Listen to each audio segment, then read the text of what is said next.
everyone. Evening. It has been a long while, huh?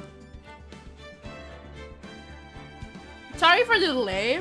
I was going to do a stream at 8, but I just remembered like I had something going on.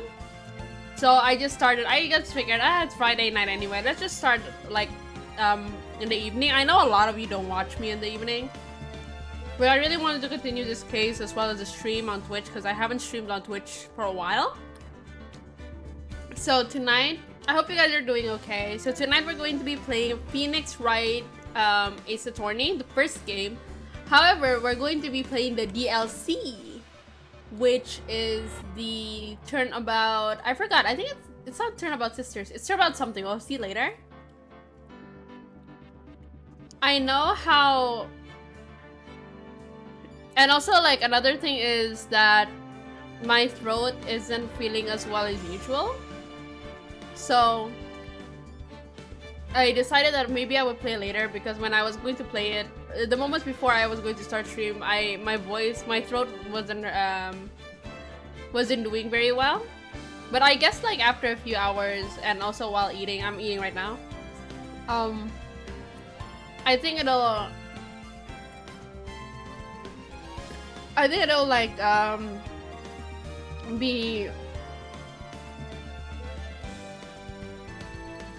I think it'll be fine.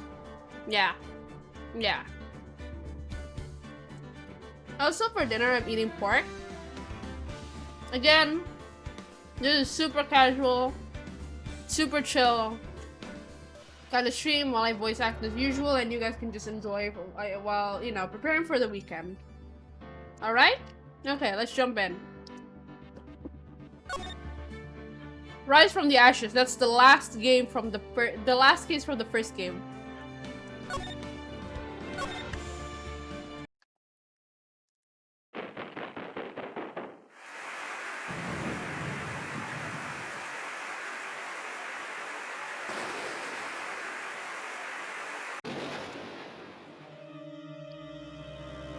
Oh, is it 3D?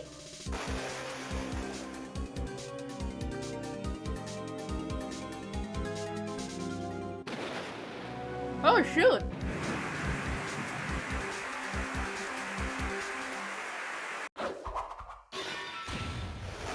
Motherfucking blue badger again. What the fuck? Mia?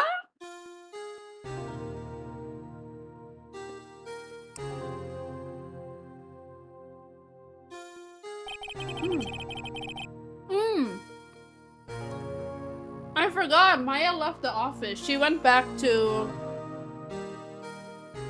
I think she went back training? Back home training so she can help us more. So now it's just us.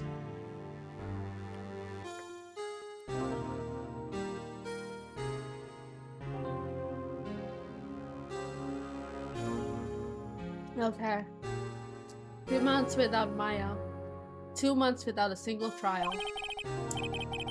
I've had offers, but none I took. That is, until the day that girl showed up. Also, I'm doing this while eating dinner. February 22, 10:02 a.m. Write and Coke, law offices.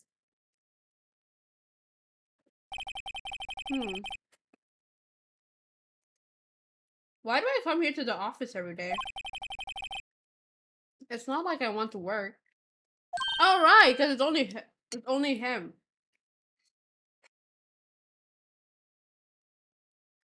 Okay. There you are, finally. Where have you been? My sister's trial is tomorrow. Who are you? It doesn't matter who I am. It only matters who you are. The famous defense attorney Mia Fey. Did she not know that Mia has passed? Oh, you're not Mia Fey, are you? I'm sorry, but Miss Mia Fey no longer works here. So you are the coffee boy? I'm Phoenix Wright, a defense attorney. Right. Wait! You're the Phoenix Wright? The Phoenix Wright from the Edgeworth murder case? Yes, that's correct. Wasn't Edgeworth who was murdered, though. That's a relief, then. You're better than nobody. I'm sorry. I'm afraid I'm not taking cases right now. But you are Phoenix Wright, right? The undefeated defense attorney? Look, I'm not accepting any new cases. I'm sorry, but you'll have to try somewhere else. Please, I'm out of time. But please, you have to help. It's my sister. Aww, he remembers Maya.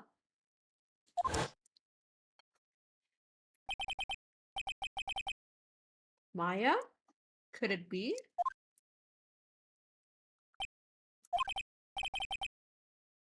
Okay.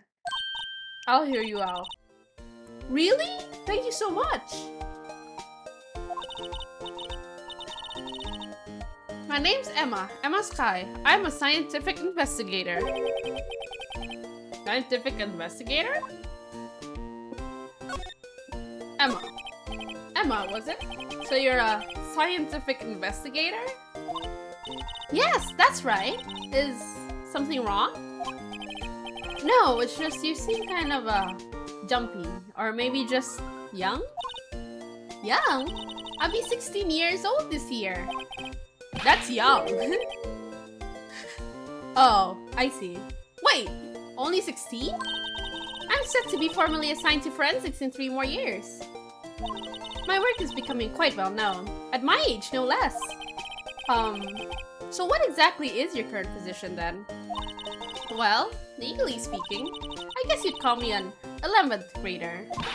But I'm ready to do my job. At my age, no less. Great, another future professional in training. So, what's this about a case? You said the trial's tomorrow? My sister didn't do it. She wouldn't stab someone with a knife. She wouldn't. So, it's a murder case. I don't care if there's a witness who saw her do it. She didn't do it. I know she didn't do it. It's a scientific fact. And there's a witness. Just talk to her! You have to talk to her! Right. I suppose I will. I promised her I'd bring Mia Fey, but... That's interesting. How would she know Mia? So, you want to be a scientific investigator when you grow up then? Excuse me? I'm not a child, I'll have you know. Still, it's good to have a goal, albeit a very unusual one. I believe investigations should be done scientifically. Don't you? Yeah, sure can't fault her for a lack of enthusiasm. If this case is handled scientifically, I'm sure my sister's name will be cleared.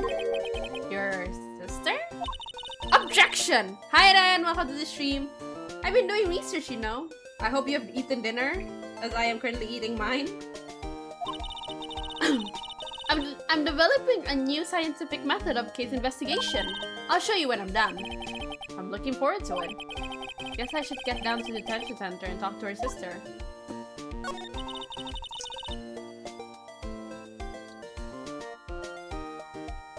My sister asked for Mia specifically. Alpi! Hi, Ren! Hope you have a nice weekend. This Mia Fey person was a few years below her in school. So they went to the same school, huh? She always told me to go to Mia if I ever needed a defense attorney. And well, I need one. Incidentally, Mia is a woman. Now that you mention it, I guess it is more of a woman's name than a man's. Well, it's nice of you to help your sister out like this. You must be close. How is your plans for the weekend? Have you eaten dinner?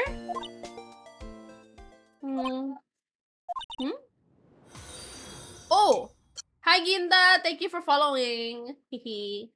Well, actually, when she gets like she is now, I kind of hate her.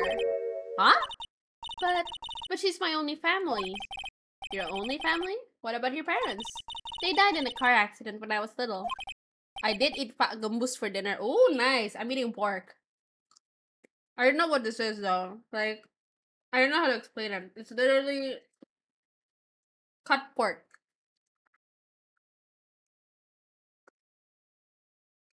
Yeah. Oh. I'm sorry. Okay, let's go talk to her sister. February 22, detention center, visitors room. I wonder what's wrong with Emma. She got quiet all of a sudden as soon as we arrived. Guard? I thought I told you I didn't want visitors. Sorry, ma'am. It's just your sister. No excuses. Or did you not want to race this year, Understood, ma'am. Tak gembus enak gak sih? Is it standard?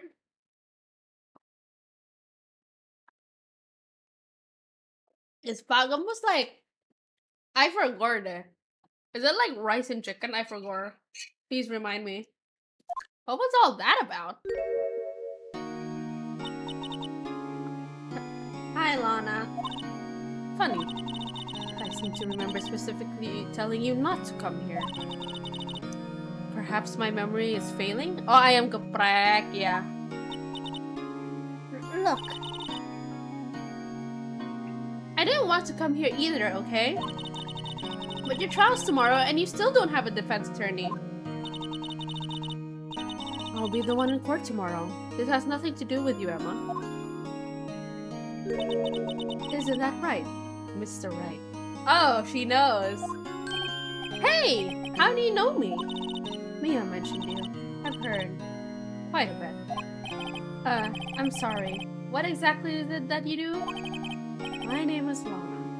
Lana Sky. I'm chief prosecutor for this district. You're a prosecutor? Oh, shoot. Two sisters. One a lawyer. Could this be a coincidence?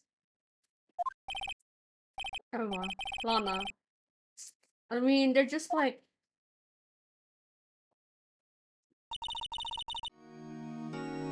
Is something wrong, Mr. Wright?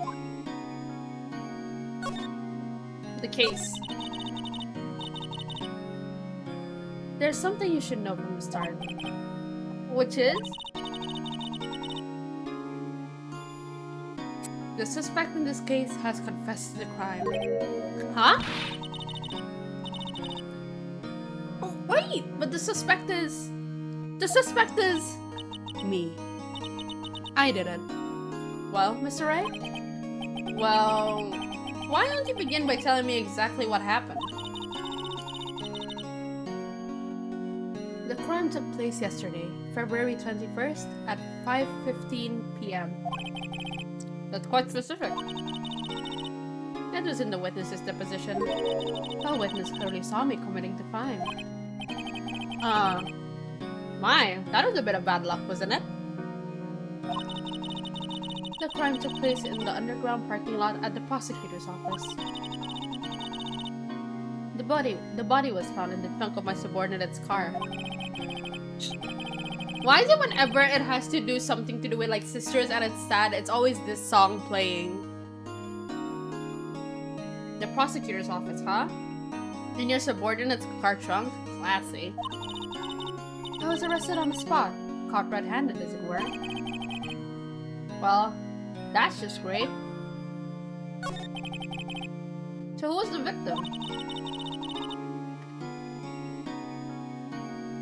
I don't actually remember this case. I remember solving it. I remember who the culprit is, but I don't remember like the timeline of this case. An investigator with the police department. I suppose the correct term is detective. A detective? Death was due to a loss of blood. He was stabbed once in the stomach. By you? Death wasn't immediate, but the wound was fatal. I see. Allow me to repeat myself, Mr. Wright. The victim was a detective. You know what that means, don't you? Uh-oh! What? Mr. Wright? What does it mean? Well, it means the police department will consider it a matter of pride to have me found guilty. They will use any means at their disposal to do so. This case gets worse and worse with everything I learn. So you're the chief prosecutor? That is correct. I'm responsible for overseeing every trial handled by prosecutors in this district. Oh, so she would have seen the DL6 case then. Our last case.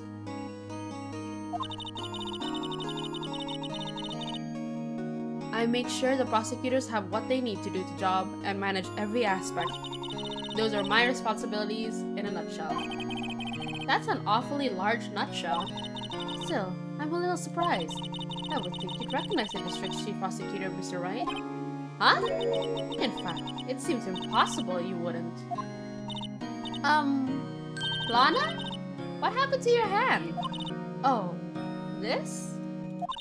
I cut myself by accident. When I stabbed him, that is. Huh? I'm not very good at being a criminal, I suppose. How am I supposed to defend this? Time to change the subject. Wait, she was in the class ahead of Mia, wasn't she? You were in school with Mia, correct? A few years above her? Emma told you that too, did she?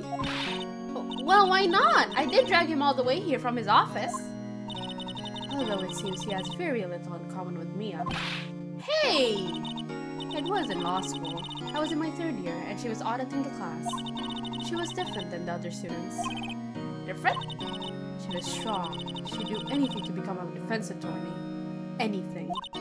That was probably why she was attracted to me. Excuse me? Intellectually attracted. Lana was top of her class in school. I mean, if it was any other form of attraction, I wouldn't mind either. I was the best there was. Oh. I'm doing pretty good at school too, by the way. Sounds a bit different when Emma says it. Well, Mr. Wright? Excuse me? As you can plainly see, I am admitting my guilt. I think it's safe to say, there's no way you can take this case. None. But Lana! This is Lana Del Rey in the Ace Attorney universe. Hmm. Why? Why are you doing this to me? Oh no. You never think of anyone but yourself. I know you didn't do it, Lana. I know. So how can you say you did? If I lose you, I'll be all alone. I hate you, Lana. Scandalous. Mr. Wright? Yes? I believe our discussion here is ended. The rest, I leave to you. You mean you're requesting my services as your defense? Don't lose any sleep over it. Your client has confessed after all. The case is over. Right. I'll do what I can to get to the bottom of this. Lana has confessed to the crime, yes. But something doesn't fit. It's that look in Emma's eyes. There's something else going on here, and I'm going to find out what. I'm sorry, Mr. Wright. Huh? About what? My sister. She's not always like that, you know. I just never expected to be defending another prosecutor again. She's changed a lot. She used to be so gentle, always smiling. Everybody liked her. I see. Sorry, but I'm having trouble imagining that. What happened to her? I don't know for certain myself. I think maybe she... well, maybe not. So, sounds like there's something there that defies a simple scientific explanation. Let's go check out this underground parking at the prosecutor's office, shall we? Okay. Okay, yabba dabba doo. Oh my god. Are we gonna meet Gumshoe again? I hope we do.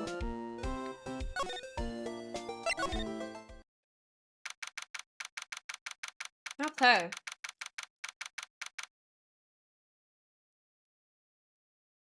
February 22nd.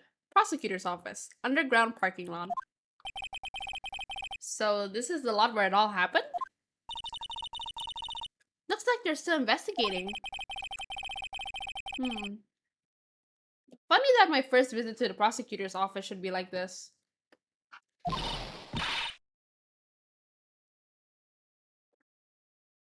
Hey everyone, keep up the good work. Hey, what are you thinking? Well, they're going to be my co-workers 3 years from now after all. No harm in saying hello. Actually, there is. You know attorneys are supposed to examine crime scenes? I'm trying to not stand out too much here, see? Hey there! You're spectating to go unnoticed here, partner? Oh my god! Oh my god, I get to do a cowboy accent! But, partner? Well, now what do we have here? Looks like a bambina got loose from the ranch and is up to no good. Folks ought to learn to keep them doggies down, partner. Mr. Marshall! Marshall? Looks more like a sheriff to me. Looky here, bambina. I know how you feel. But this is my gang's gold strike, see? Strike? This is our claim, our territory, with a mother load of evidence. If you're fixing to mess with what's ours, you'll regret it, partner. You know what dreams the cacti out in the desert dream? You want to? What's this guy talking about? I also have no clue, Phoenix, don't ask me. He's hot though. He's hot though. So I will screenshot this. Can I screenshot this? I feel like I should screenshot this actually. He's hot.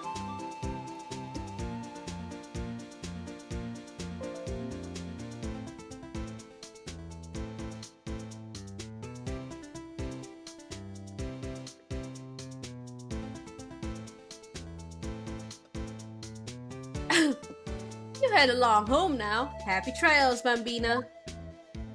Alright, Marshall. Was that, hombre a friend of yours? Uh, kind of, sort of, yeah. He's a detective. Who thinks he's a sheriff from the Wild West, it seems. Examine. What's this? What's this? A wallet? Excuse me, officer? Wait, what are you doing, Mr. Wright? What am I doing? I just found this wallet, so I'm handing it over to the police. I don't believe it. This is real, basic, anything at a crime scene is evidence. Let's be scientific about this, please. Just put it in your pocket. How is that scientific? Sounds like theft to me. Okay. A foldable wallet found at the crime scene. There seems to be something inside. I'm called to duty already, and at my tender age. Here, I'll teach you the trick to examining evidence in detail, okay? By the way her eyes are sparkling, I can tell she's been waiting for this. Okay, now, look at the court record, okay? Okay. Yes, I'm looking.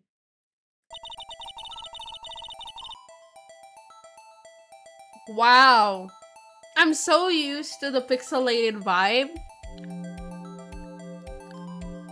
that seeing this in HD is like, it's throwing me off. You have to be sure to examine evidence carefully on all sides. Now, let's start examining from every angle. Alright.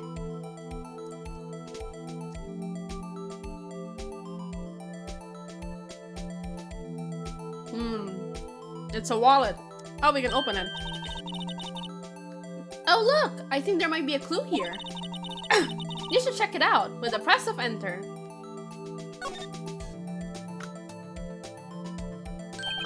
He looks like a baby. This is an ID card. Surgeon Bruce Goodman. Goodman. ID 584-2189. See? Well, isn't scientific investigation useful? I guess. No, I don't see what science has to do with it.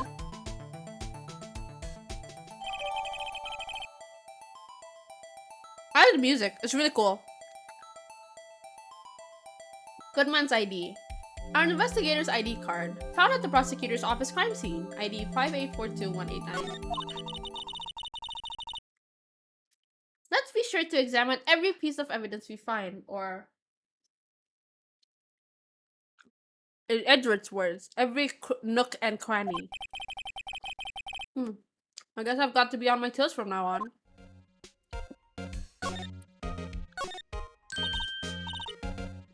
Aha! A ladder! That's a step ladder. What's the difference? In scientific terms, please. Scientific, huh? Look at the basic nature of things, Mr. Wright. This all seems so horribly familiar somehow.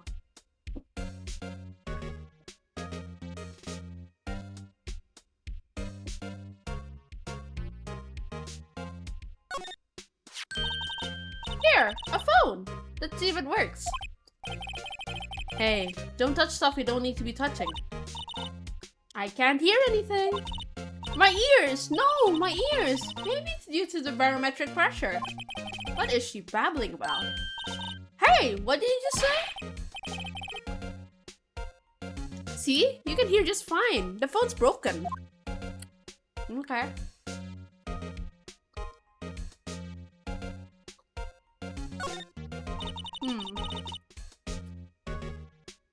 This is where the cars leave the lot.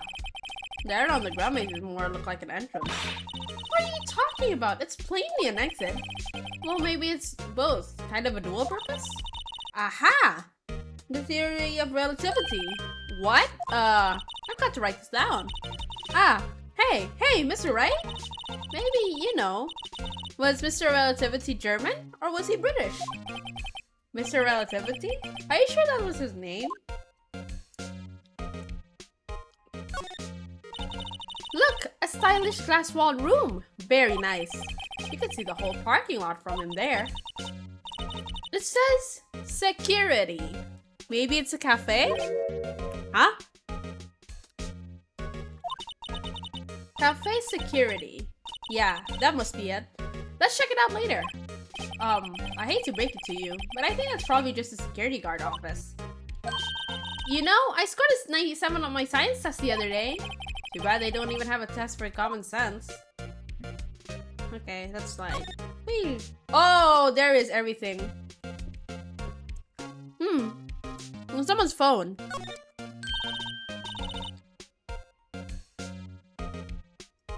Well, no time to waste. Let's go hunting for clues. I wonder what this is. Well, partner, looks like you got no intention of going home quietly. The sheriff! Aww. The sheriff made me drop my pork skin. Like I said before, this here's our claim. To be best be moseying along, unless you're fixing to bite the bullet. Gah! Scary! Could you just tell us one thing? Who owns that car? Well, the little filly's got a good nose on her. You want to know who rides that red Mustang with the body in her saddle, eh? Please! No problem, partner. About time for vittles anyway. Get yourself to the saloon up on the 12th floor of the prospector's office. Might just find you a cerveza you like. Prospector's office? What is this? Where does this guy think he is? And when, for that matter? Note to self. Look up Vittles, Saloon, Cerveza. Maybe we should check out room 1202, the High Prosecutor's office. In any case, stay away from that car. You can look around here all you like, just keep your paws off our claim. Right. Great. Great! Maybe there's some clues around here, Mr. Wright. Let's check it out. Excuse me? Were you two all set? Us? Oh! Oh! Oh!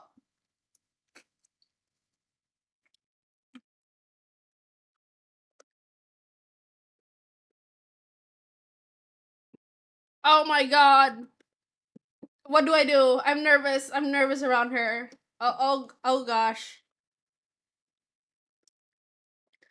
What's this? She couldn't be. You're selling lunches? Here? This is a crime scene. Hello, half and half was it? Oh, thanks. And you, sir? Yes?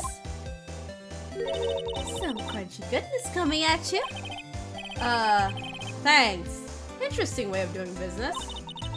This area is off limits to anyone without clearance, especially passers-by. Or are you officers? No, but you don't exactly look like the type to have clearance. Well, that's hardly a way to greet someone. Even if my days as the cough-up queen are over. Cough-up? Huh? You know, I'm feeling kind of full. Maybe I'll pass on lunch. I'm quite connected to this case, you see. The images are burned into my eyes, you might say. Yes, all sordid secrets. Secrets? Dear me, you're a slow one, aren't you? I'm referring to the murder, the stabbing of that detective. What? She's the witness. Her witness clearly saw me committing the crime. You mean you're the witness my sister was talking about?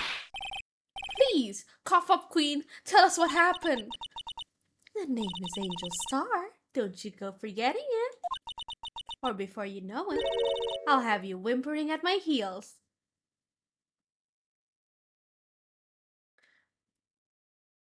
I mean, I'm glad a lot of people are coming by. I'm not gonna lie. Ma'am, this is a McDonald's. I mean, a crime scene.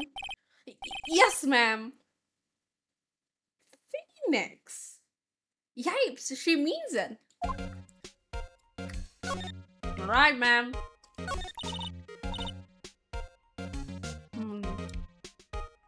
Somehow, I knew. Yesterday was a day of destiny. I knew something was going to happen. Just like I know that the daily special on Friday every week is Almond. Destiny? Was yesterday's special for some reason? You're a defense attorney, right? You should know then. You should know the foul misdeeds of the evil ones who haunt this den of inequity. Evil ones? Prosecutors, they have no qualms at all about blackening the name of the innocents. And yesterday they paid homage to the most evil one of all. They gave an award for a king of prosecutors. What a farce. So she's saying there was some sort of prosecutors convention yesterday. I was almost compelled to lace their lunches with something foul. Do you have a personal grievance against prosecutors or something? Or is there some kind of scientific evidence of this evil? Young miss, mock me at your own risk. You'll soon find out why they call me the cough-up queen. Ew! The most heinous of all the evil ones, the one they awarded yesterday. It was in his car that they found the body. Proof that he devours the evilest lunch of all. Really? Really what? I'm totally confused. One thing's clear. This lunch lady has a thing against prosecutors. So, what exactly was it that you witnessed, Miss Star? It was a fascinating spectacle, to be sure. I now feel I know what they say when they talk about a woman's wrath. To see Lana Sky wield that knife so... Her knife flashed in anger, bringing him to a sad end. It was truly a sight to see. You mean you saw the very moment of the crime? The sound of its silvery ties to this world being cruelly cuts the rings in my ears. And the rhythmic beat of Lana Sky's knife. Wait a second, you know Lana Sky? Of course, it's quite a feat, becoming chief prosecutor. How many lunchboxes of sin did she pack to make that journey, I wonder? She always travels light. Now, why would this pretty lunch lady know the chief prosecutor's name?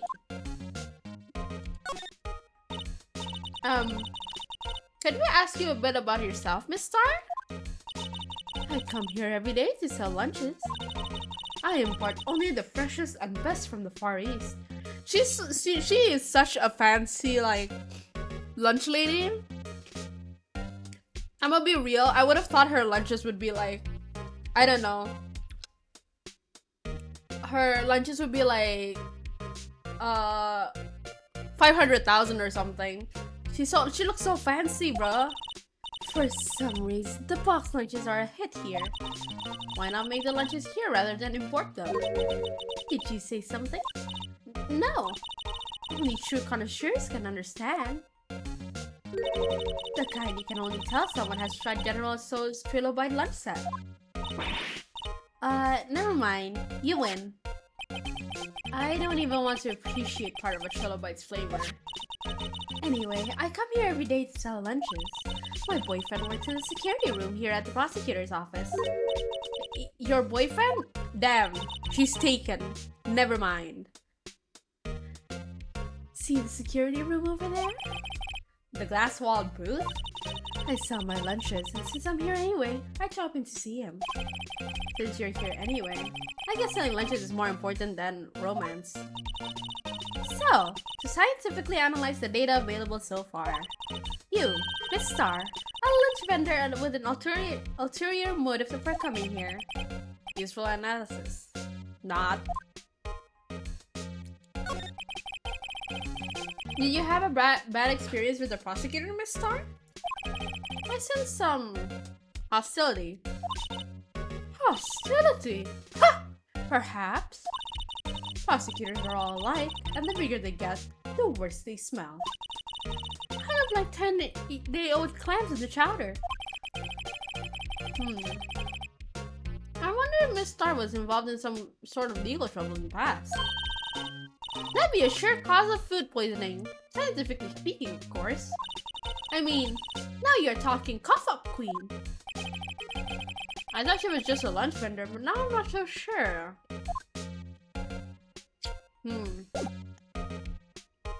She's pretty. Let's just go to the office and see what we have there, the crime scene. Is this not Phoenix's? Is this not Edgeworth's office?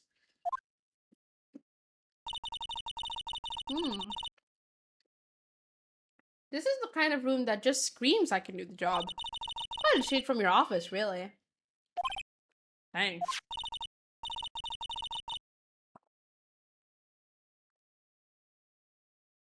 Look! There's a trophy or something here. A trophy? What? That shield? It takes real nerve to display something like this. Whoever's office this is, they must be a real stuck-up jerk. Phoenix Wright. You never tire of prying into others' business, do you? That voice! Motherfucking Miles Edgeworth, we're back here again to see our boyfriend. Long time no see, Edgeworth. Huh? Ah! Mr. Edgeworth! You know him from somewhere? Of course! I'm his biggest fan!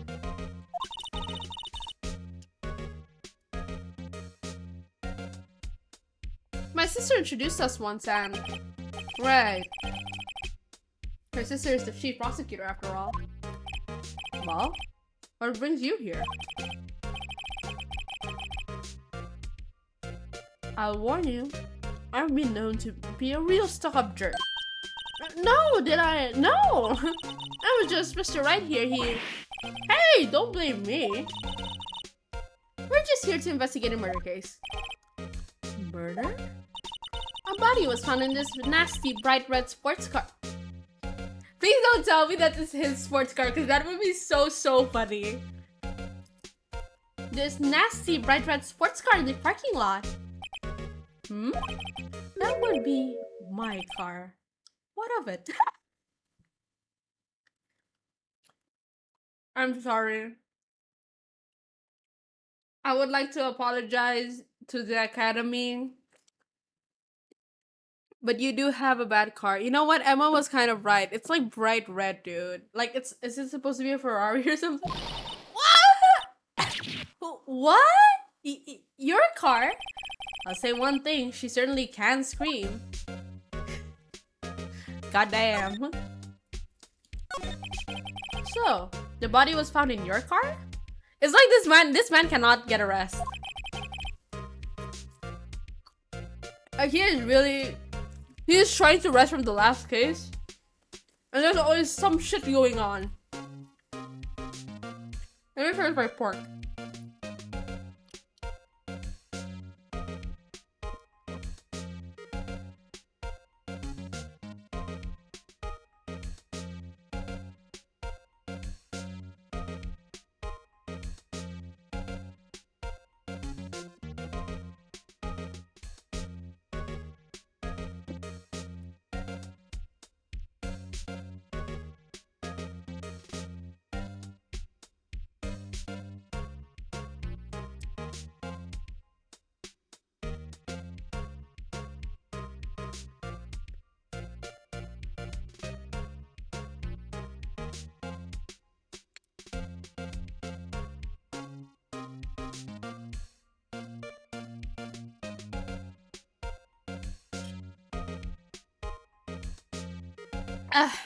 Okay. Finished my dinner, so now we can get to 100. Go ahead, say it, right? You think I did, don't you? After you went through all that trouble to help me last year, no less. Oh, it's been a year? Has it been a year? Oh, no, it's like 2 months, so like last year to this year. Dang it, Edgeworth, stop making me confused. No, we don't think you did it. I mean, it was my sister who stabbed him. Wait, no, she didn't do that. I mean... Wait. So you're the chief prosecutor's little sister, then? Yes, sir. Emma Sky. It's nice to meet you again. Now that didn't sound forced at all. Ah, now I remember. You've really grown. I'll admit, it was a surprise for me too. To think that my old car would become the scene of a murder. More surprising still, I'm being forced to prove my superior skill. I can understand. Wait, Wait, what do you say? Lana Sky is the chief prosecutor, the top prosecutor in the district. She can't prosecute herself, so I'll be the prosecutor at the trial tomorrow. You? Mr. Edgeworth. God damn. To be honest, that's a bit of a miracle I'm still here at all. What do you mean? Rumors. You've heard the rumors about me, haven't you? Miles Edgeworth. Oh no, not this sad music again. He just tried his best. That's not his fault. That was Von Karma's, his quote-unquote father, I guess. Mosquitoes are getting everywhere. They're attacking me while I'm streaming. So itchy. Miles Edgeworth. It's hard to remember a time when there weren't rumors about this guy. Forging evidence, arranging false testimony, illegal searches, you name it. Thanks to you, my innocence was established in the trial at the end of the last year. However, there are some who say I'm the one responsible for the current incident. What? That's crazy! Some people need very little excuse to think ill of others.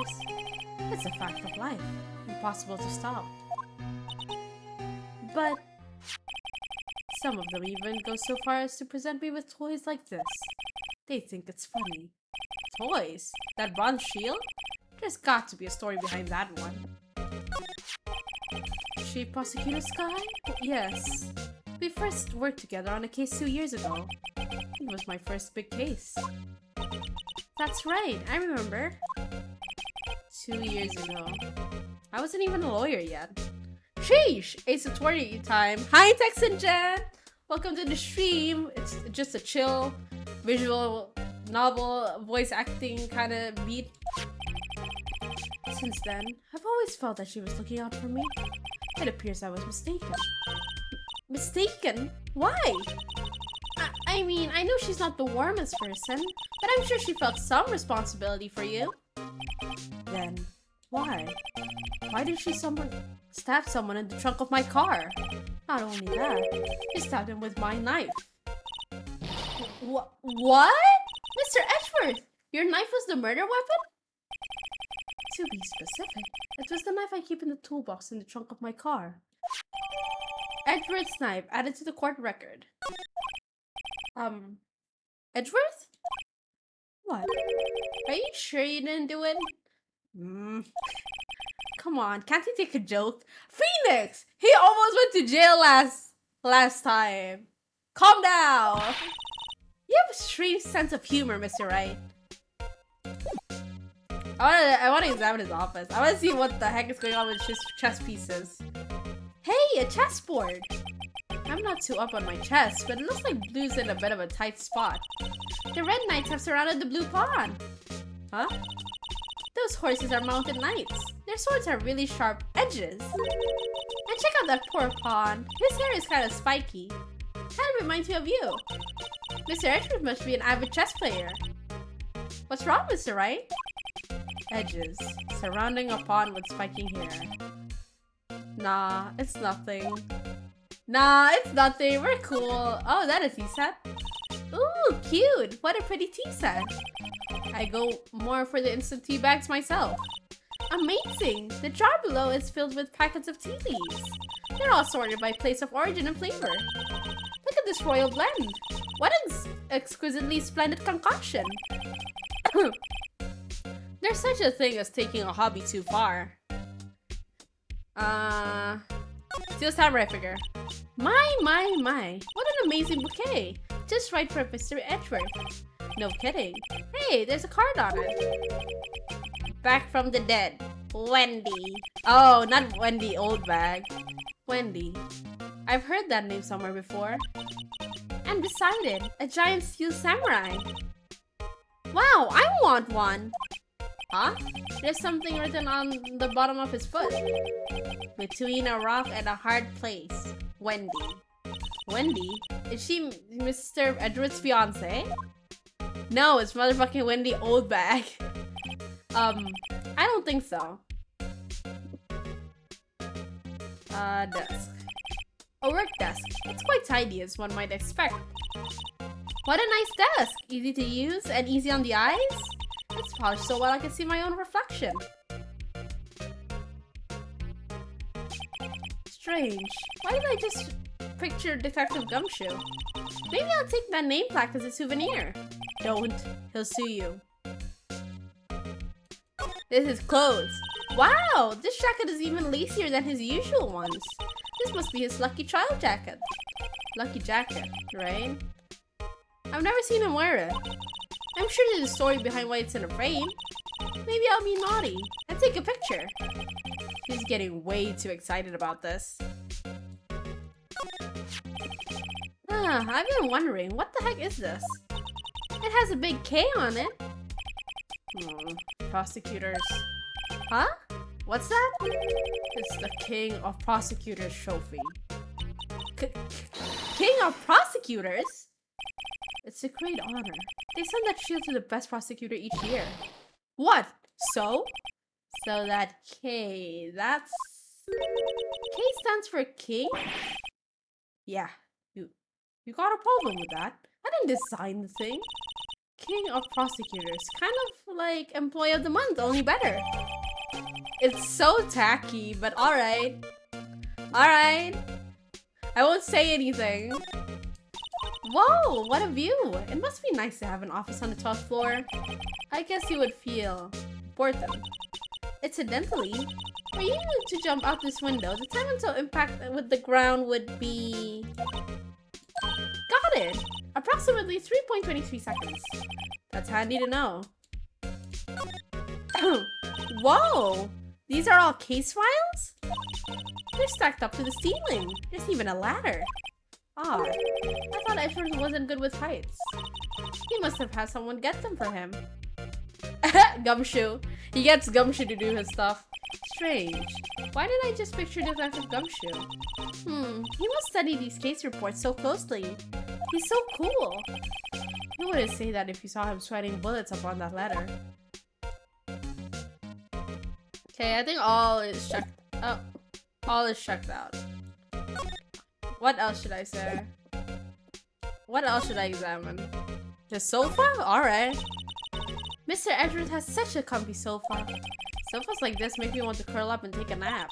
I bet he pores over his case files over here until the wee hours of the morning. Then he takes off his jacket, pulls off his sleeves, and goes to sleep using his arms as a pillow. I don't believe it. She's actually daydreaming about Edgeworth working. Phoenix, when you're Delulu, you're Delulu. That's it. That's me. For real. She's just like me for real. I bet in the morning he has sofa hair and little creases in his cheeks from the seams. He's so cool. Sofa hair is cool? You know what? If it's Edgeworth, I can imagine. I think it is a little dreamy. Don't lie to me. It is a little dreamy.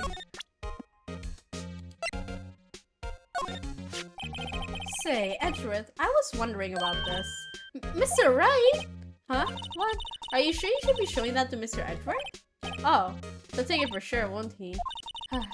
I wish I could be on the same side as Mr. Edgeworth, but then my sister will be found guilty. If you sigh any deeper, I'm going to start getting depressed. Why am I zooming in on my own? I want to present them. I once dreamed of being a defense attorney a long time ago. What? You want to be a defense attorney, Mr. Edgeworth? Yet my path is laid out clearly before me. I have no time to reflect on what might have been. So basically this says you were the best of the best last year, huh? You can take that foolish grin elsewhere, right? I lost a day of work to receive that travesty. Huh? Why's that? I had to go to the police department to receive that broken shield. The police department? Yes, right next to the police station downtown. You've been there, haven't you? Where Detective Gumshoe works? Yeah. I was wondering something about your shield. Why is it broken? What does it matter? I've got more important things to worry about. Oh, right. He doesn't seem too concerned about his award, for better or for worse. Yesterday was a very busy day for the prosecutor's office. Maybe we should ask him more about yesterday?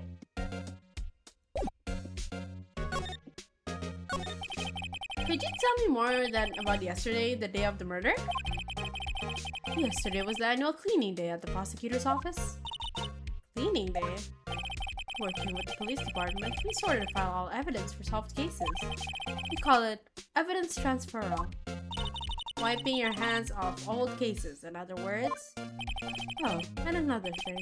The ceremony was held at the police department. There's an annual review and awards for outstanding police officers and prosecutors. And that's when you got the shield? I was at the police department yesterday afternoon. I got back here at 5:12. That's very precise. People like myself and Mr. Edgeworth pride ourselves on our position, Mr. Wright. No, I place little faith in my memory. It's the only thing I trust is solid evidence. Huh. Okay. Wait, what time did the... 5:15. Okay, the murder took place around 5:15. So the murder happened right after you got back. What, Mr. Wright? I'd appreciate it if you direct the suspicious glare elsewhere. Oh! Excuse me, but is Mr. Edgeworth, anywhere on the premises? I'm Edgeworth. What is it? I'm here, sir, at the request of the chief, sir. I've got your report, sir. Report? What? Did you find new evidence in the case against Chief Prosecutor Sky? I don't like the way this conversation is going at all.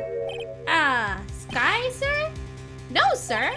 No news of that kind, sir. Not in this report, sir. I think I just heard Edgeworth's lid blow. Mr. Edgeworth's lid isn't on very tight, is it? I made a clear request to the police department, did I not? I need to focus on the trial tomorrow, so don't bring me anything unrelated.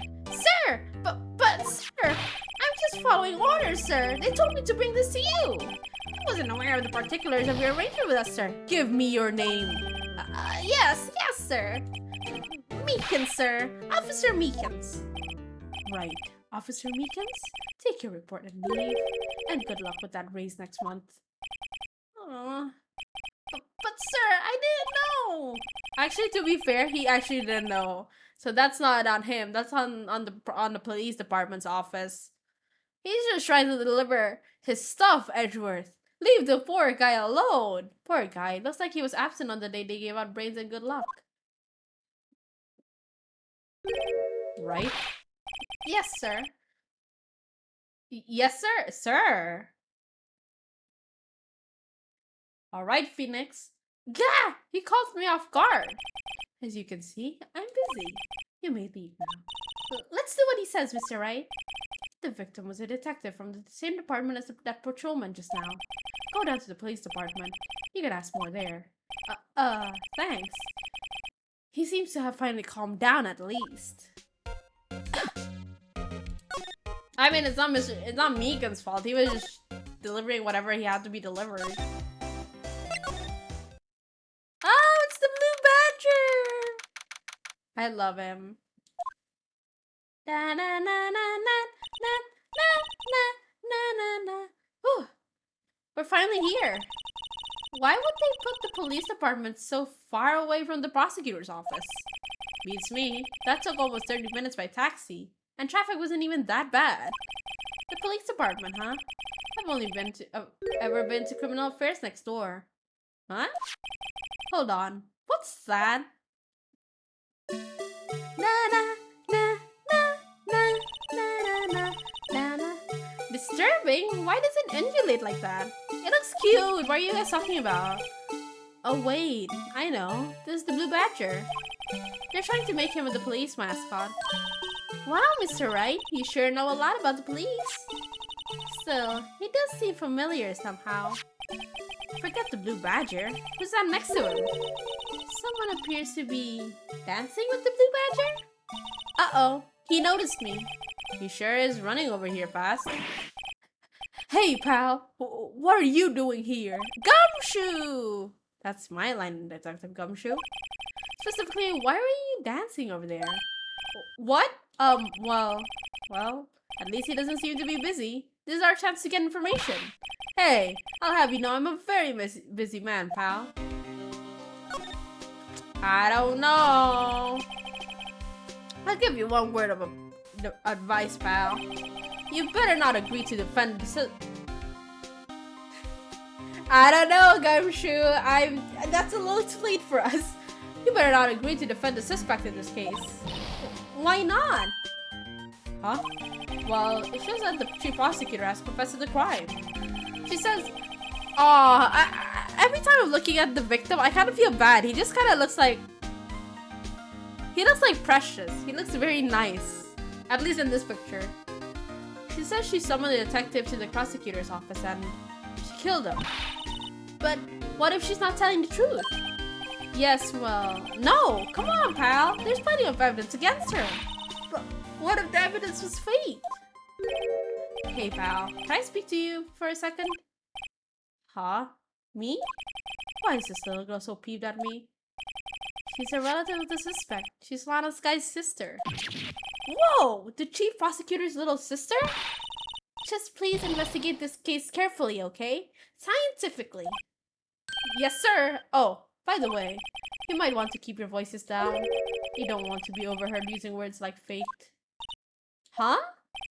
It's a sensitive issue with us these days.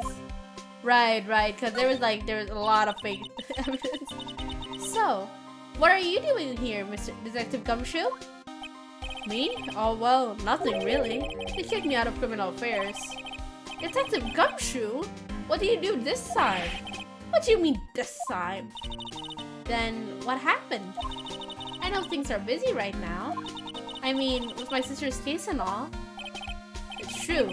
We've never had a chief prosecutor murder anyone before. Only the highest ranked people are being led into criminal affairs now. The lowest ranked guy, there is our chief of detectives. They're not letting any of us rank and file detectives in at all. None of you? I know this is an important trial, but isn't that a little odd? So anyway, I thought I'd spend the day getting the badger dance down pat. Isn't there anything else you could be doing? The chief of police himself is directing this investigation, pal. And Officer Marshall was assigned to the underground parking lot. Officer Marshall. Now that I think about it, Emma did seem to know that Marshall guy. Patrolman in charge of the crime scene. It's unheard of, pal. Well... Let's... Oh no! Wait until he learns about Edgeworth. Found in Mr. Edgeworth's car, stabbed with Mr. Edgeworth's car. Knife, huh? What would drive Chief Prosecutor Sky to do such a thing?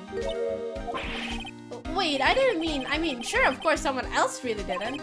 Someone who must have a grudge against Mr. Edgeworth. The car and the knife do seem a little too well organized to be a coincidence.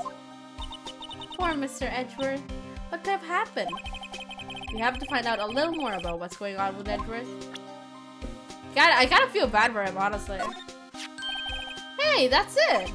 That's the King of Prosecutors award that Mr. Edgeworth got yesterday. Were you at the award ceremony, Detective Gumshoe? Of course, pal! I got an award for diligence myself. Aw, good for him! Aw, congratulations. I was wondering, why is the award a shield? And why is it broken? Oh, there's a reason. I'll tell you what it is later. Apparently, it's forgotten. But I was proud of Mr. Edgeworth for winning that award, even with all the naysayers in the prosecutor's office. Naysayers? Must be because of the rumors. Oh, can we show it to... I don't know if we can show it, but I guess we can ask. Detective Gumshoe? You can't just keep that. Oh. Bruce Goodman. Goodman. Sounds familiar. Nah, my mistake. But didn't you work together for criminal affairs? Whoa, now I remember. Bruce Goodman. He's the victim. That's what I thought. Can you tell us more, Detective Gumshoe? Okay, we can ask him again. So, this ID card belonged to the victim? He was a detective, like myself. Detective Bruce Goodman. Don't you think it's strange? I mean, why would the victim's ID card be lying on the ground where we found it. Well, Detective Goodman should have been at the police department yesterday. There was an evidence transfer for a case he handled 2 years ago. He has such a... I'm looking at the victim, right? He has such a cute face. He has the cat meow face. Like, evidence transfer. Mr. Edgeworth mentioned that too. But Detective Goodman was killed at the prosecutor's office. Well, that's the thing. It's hard to say this, but word is that Chief Prosecutor Sky called him out there to the parking lot. And Lana's confessing as much. He's in a tough spot again. Again? Because of the case? Well, it all started with the murder of the defense attorney, Hammond. But Mr. Edgeworth was found innocent. Listen, pal, there have always been rumors about Mr. Edgeworth. Forging evidence, making deals with witnesses. Nothing outright, but there's always whispered rumors. Ever since he was accused of murder, no one's whispering. They're practically shouting. But there's no evidence against him. Well, Mr. Edgeworth has always had unusually strong ties to the department's higher-ups. It's only natural that people would be suspicious. I had no idea he was under the gun. Anyway, this latest case has started a new rumor. People say the only reason he took this case is because he's aiming for the chief prosecutor position himself. That's crazy. What? But I know the truth, pal. I don't think... if I'm not mistaken, like, Edgeworth and Lana are close. I don't think he would do that to her. Maybe. Nobody wants to be the one who has to prosecute the chief prosecutor. Mr. Edgeworth is biting the bullet on this one. He's doing this all for us. Yes. Let's examine. I want to examine this silly guy. I was wondering about that. What? The dancing blue badger? It's my masterpiece. Oh me, hi Adrian.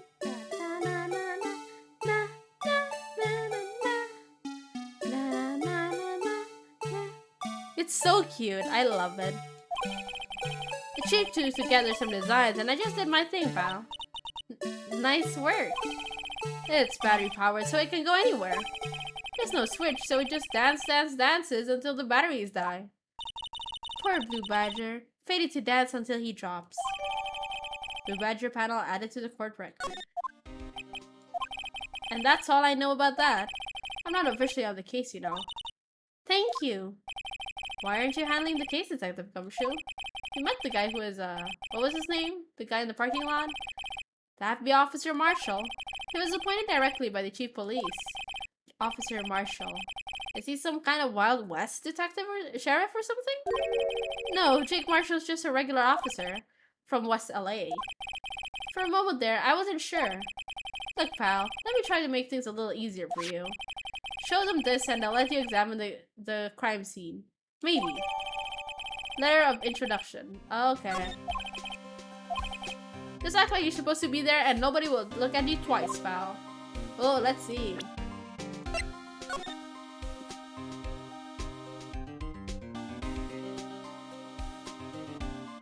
Something $20. What does it say? Hey, look here! It looks like something been crossed out. Maybe it was a letter or something to Detective Gumshoe. Let's see. Annual bonus $20. I think a couple zeros are missing. No, that sounds about right. At least in that detective's case. Aw, poor guy. Maybe I should rethink my career as an investigator. I was curious what was written there. Oh my god. Gumshoe. Okay, let's go back. Move. Underground parking lot. Okay. Looks like the investigation is still going. I have to be getting back to the shop. Sorry. Looks like I'll be stuck in this pit till the sun sleeps. I'll see you in my dreams tonight then, baby. Oh, are they dating? Oh, still here? Hello. Udah makan? Udah dongs. Kamu udah makan? Why the surprised looks? Didn't I mention? You've got a boyfriend in criminal affairs too. Oh, she got a lot of boyfriends. You know what? I support women's rights and I support women's wrongs. What happened to the security guard? Hey, what's wrong, Bambina? You're looking like a doggy that's lost its herd. Jake Marshall. Strange guy to put in charge of a crime scene. Present this. Would you mind reading this for me? What's this? I warn you, fan letters to me go right into this platoon. Makan lang yan. It's a letter of introduction from Detective Gumshoe. Maybe investigate? Gumshoe? Oh, that old cow dog? You holding a birthday party or something? Huh? Look, where it should say letter of introduction, it says invitation. Ah, I think he just miswrote it. Wait, why am I getting all defensive here? No worries, just prove it's from Detective Gumshoe. Better than a blood test. Guess I better let you in then. Thank you, Officer Marshall. Oh, that's right, he's a patrolman, not a detective. Which reminds me. Hey, wait a sec! Isn't a crime scene supposed to be handled by a detective or higher? Well, folks, the clues are calling. Welcome to our gold strike. Be like the settler, strike out for lands unknown. Manifest destiny. Let's have a hootenanny. Note to self, police investigations are like settling land. Well, Mr. Wright, what do you say? I say I won't be needing this anymore. Okay, I guess we could ask him some questions, right? Officer Marshall, could you tell us more about the victim? Good men always die young. Remember that, partner. Could you be a little more specific? Bruce Goodman. He was a detective, right? Well, aren't you a feisty doggy there now? Detective Goodman was stabbed here at 5:15. The smiling Madonna told me the tale. I think he is the witness, Miss Angel Star. One stab to the chest, a fine piece of work. Here's the autopsy report. Goodman's autopsy report added to the court record. Was my sister involved with this victim in any way? Funny you should mention that, Bambina. Chief Prospector Sky and Detective Goodman had nothing in common at all. Nothing in common? They apparently worked together on a case a few years back. So there's no motive. Goodman wasn't a particularly gifted detective. That's one reason why he didn't do much work with the chief prospector. But my sister called the victim here on the day of the murder, right? Here to this parking lot? So it seems. Not calling an unarmed man to a shootout at high noon. He said high noon. Let's get him! I don't mean any offense, but Officer Marshall, you're a patrolman, right? Not a detective? You calling me out? They shoot you for that in Texas. Huh? I was one of them fancy shoot detectives for 2 years ago, to tell you the truth. Oh, really? Now he tells me. But you're a patrolman now, so how can you be in charge of a crime scene? Nothing gets by you, does it, Bambina? So why are you in charge? Oh, I just noticed he's wearing his patrolman outfit below his coat. No reason. We're just short on hands right now. I'll keep an eye out in the meantime. That's odd, though. Detective Gumshoe was saying he had nothing to do. Nothing important, at least. He's nothing but a sad old cow dog that can't find his tail. That's so mean. Maybe it's because he runs on with that Edgeworth, eh? Edgeworth? The cow dog's been kicked out of this cattle run by order of the chief of police. Just, he don't realize it yet. Detective Gumshoe kicked out of the investigation? Oh damn. They're really trying to hit him, huh? Eliminate him. 5:12 p.m. Prospector's bright red steed came in like a trot, real slow like. A trot? My Madonna tells me that the crime scene occurred 3 minutes later, so it seems the chief prospector was lying in wait. Maybe waiting for a prince to ride in on his bright red horse. So what you mean is, the killer intended to use Edgeworth's car all along. Okay. Guess we can go to the crime scene. Okay, let's check out the crime scene. Hee hee. Phone. This looks like a cell phone. Scientific analysis would suggest this belonged to the victim. I can't think of anyone else it could belong to. What's so scientific about that? Should we check it out? Check it out. Right. Let's check it out. Oh, it's automatic. Cool.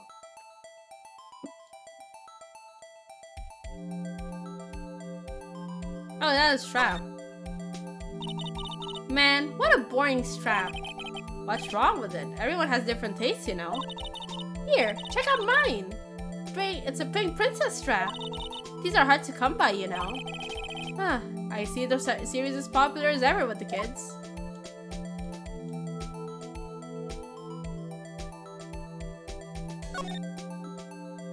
Oh, we open it. This phone's still on the redial screen. Redial? Mr. Wright? Most phones keep a record of all the calls you've made and received. You just press the blue button to display the last number you called. Convenient, isn't it? I'm surprised you didn't know about it. Sorry to disappoint you, but even I know things about, like, redial. Huh? Oh, I'm sorry. It's just, you never know with people from your generation. Whatever, let's check this phone out. Phoenix is my age at least in human years, my age here. Hello? Now, to see who the owner of this phone called last. Note to self, a defense attorney doesn't think first. He just pushes the button. Lamau, beep. The Steel Samurai song. Hey, that song, I know that. Hey, what's going on over there? Sorry. I see you, partner. You pressed redial on that there phone, didn't you? Well, yeah. Whose phone is this anyway? It was on the ground over there. Who is it? That belongs to She Prospector Saka. What? It's my sister's? She apparently dropped them when she was taken into custody right after the crime. Look, the last call was made right when the murder occurred. Looks like she was fixing to call someone. Except she only spoke for a few seconds according to this. Who did she call? No idea. Sorry, partner. Now I got a question for you, partner. I heard a phone ring just now. One of those newfangled ringtones. Oh, that? Oh, I'm sorry, that was my phone. What? Your phone? Yeah, it's kind of strange, but someone called me right as we picked up the other phone. A wrong number. I hope you're not lying.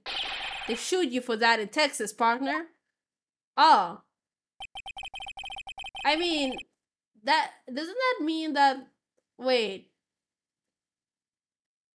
Doesn't that mean that that phone called Phoenix? Uh-oh. I've incited the wrath of the Lone Star Patrolman.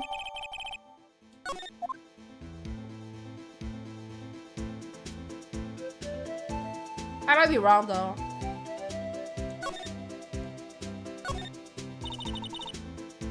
This rope, is it? Yep, they laid it on in the outline of the victim's body. So wait, the victim must have died when the killer closed the trunk on him. Yeah, I've got to be the only person I know that would have come to that conclusion. This appears to be the car where the body was found. It looks like the lock on the trunk is busted. Stretch! Also, hi, Snakes! Oh, time to hydrate, time to drunk. Oh. The crime took place in the underground parking lot. Also, how you doing? At the prosecutor's office. The body was found in the trunk of my subordinate's car. Quite a luxury car. It just screams I have money to burn. Yeah, prosecutors get the big bucks. Yeah, and then not like Phoenix where he feeds on just like ramen or something.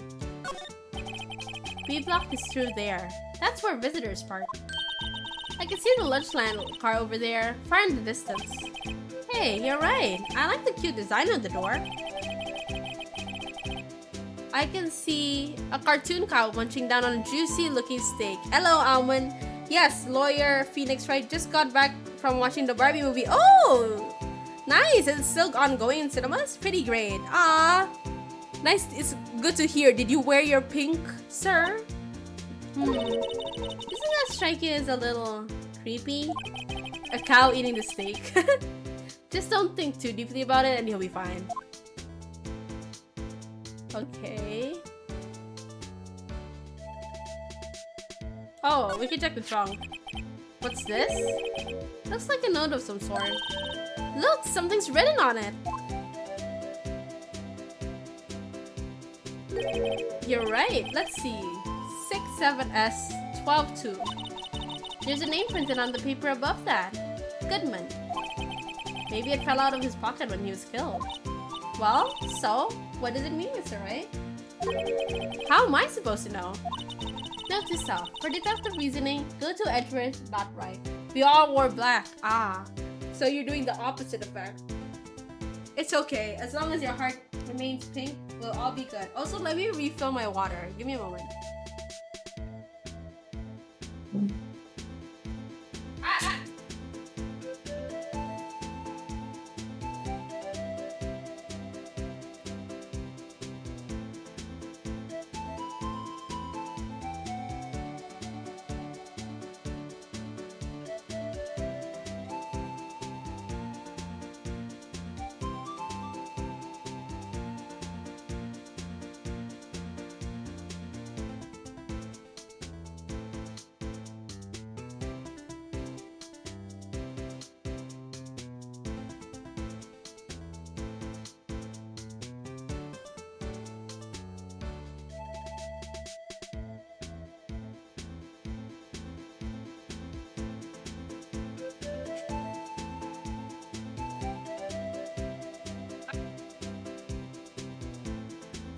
Back. Let me just electrocute some mosquitoes.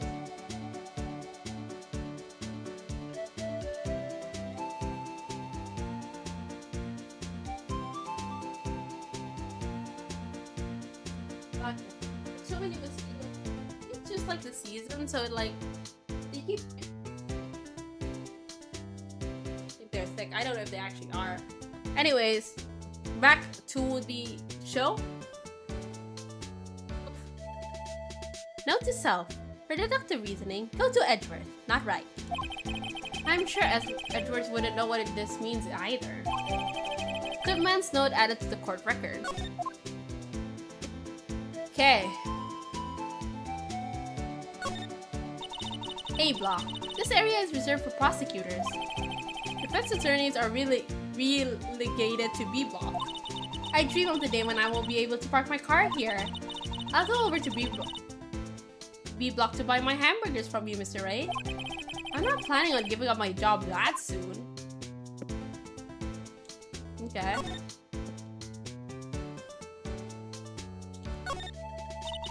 This wall is in our way. It's got a faucet for water. Wait, I know! This wall is merely a facade, hiding the truth. This is no wall, but a water tank. Also, what are you guys' plans for the weekend? I wanna know. I'm just gonna be chilling. Actually, I'll be a guest star for event tomorrow. I'll promote it on Twitter later. I mean tomorrow. This is no wall, but a water tank. I fail to see how it makes any difference either way.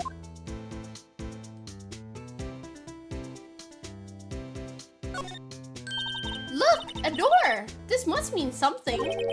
I'm not sure that door means anything. No, it won't open. A mysterious lock. I fail to see what's mysterious about it. Mr. Wright, you need to learn to enjoy life more. Let's finish our investigation first, shall we? Okay. Nothing else for me to ask.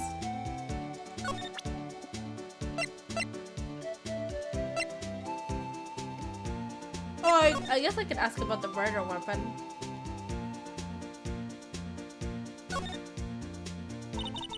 This must be the victim's blood, right? Either that or Edgeworth cut himself peeling an apple. What's Edgeworth doing with a knife like this anyway? Hey! Maybe he spends his weekend roughing it out in the wild. Edgeworth? In the wild? I think my fruit peeling theory is more likely. Are you kidding? I always pictured him as an outdoor man. Now there's a scary thought. No, I can't imagine him as that as a haul. Edgeworth is like baby girl material.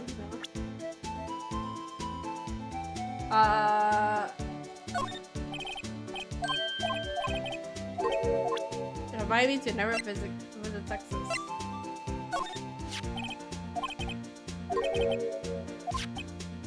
If you want distance, take yourself to Texas. Texas? This is a tiny little crime scene in a tiny little town with tiny little evidence. What difference does a few yards make, compadre? Note to self, if you encounter suspicious evidence, think of Texas. There's no better way to study than to hang out with the pros. If I double click it, it keeps taking me to the examining area. I see your badge. Looks pretty round. Our badge is a star. A lone star shining in the nighttime sky. A beam of light, illuminating evildoers who come in the dark of night. Note to self, evildoers are weak against starlight. Hey, that's a sheriff's badge. I wonder if you see the blue badger. Oh, no he doesn't. Okay, where do I go? Do I go to Lana? I think I should go to Lana again.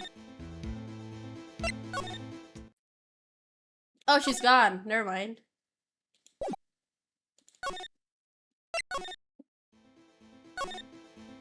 Oh, here we go. We forgot the last one. So, there's a no connection between Detective Goodman and my sister. That's correct, but there's a gold mine of evidence against her. And the prospectors tomorrow is none other than Edgeworth himself. I'm afraid your sister's fate is decided, Bambina. Many condolences. Officer Marshall? Yeah, Bambina? How could you say that? You and my sister, you were... Is there something between this cop and her sister that I don't know about? I apologize, Bambina. Something must have gotten to me.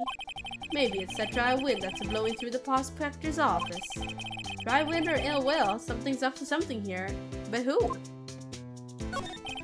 Suspicions about Mr. Wright have been flying around for nearly 2 years now. Forged evidence and arranging testimonies, you mean? He was unbeatable because he did whatever it took to win. Unbeatable, that is, until he met you.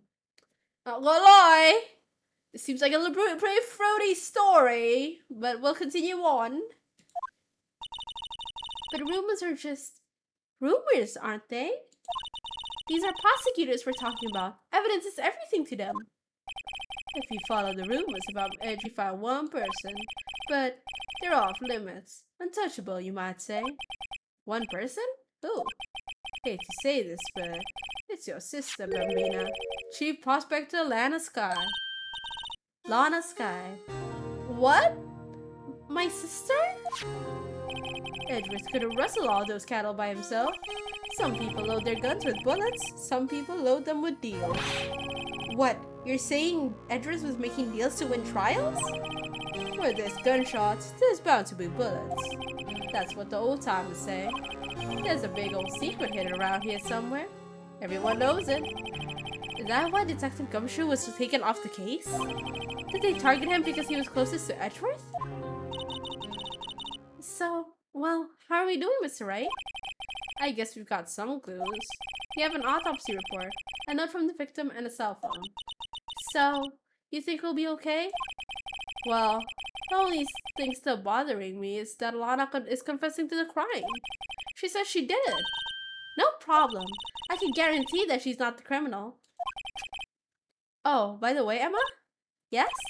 I know that song your phone plays when it rings. What? It's the Steel Samurai theme song, isn't it? That popular TV show for kids? The phone that rang earlier wasn't mine. It was yours. At 5:18, just after the murder took place, your sister called you, didn't she, Emma? I'm sorry. Can you tell me what you talked about? She hung up right away. I see. Cell phone updated the court record. A detective is murdered and the suspect is the top prosecutor in the district. I've got a bad feeling about this. Like, maybe I still don't know everything that went on here. Oh my god. What's going on, lads? Okay, we'll do the first trial and then we're going to rest.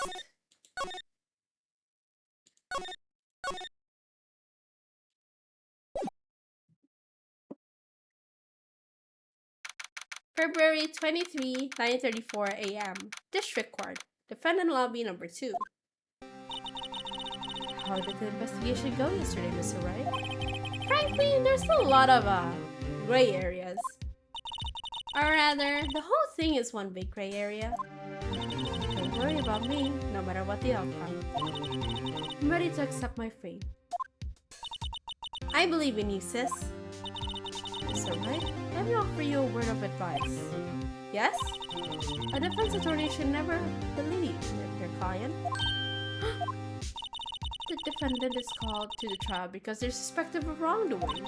Never forget that. Miss Sky, you remind me a lot of Mia.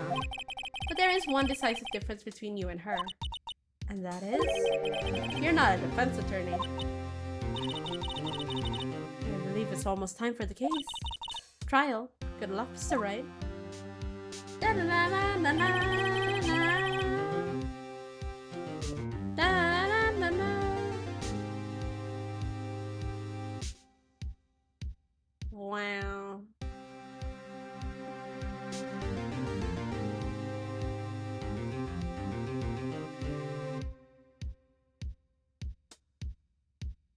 Okay.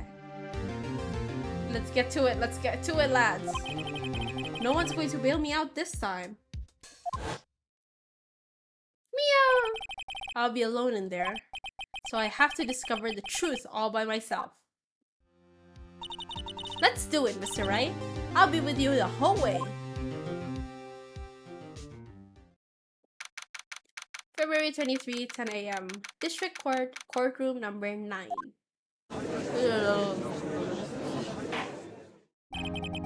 Court is now in session for the trial of Miss Lana Sky. The defense is ready, Your Honor. The prosecution has been ready for a while, Your Honor. Edgeworth. It's been 2 months, but I haven't been in the courtroom since this trial.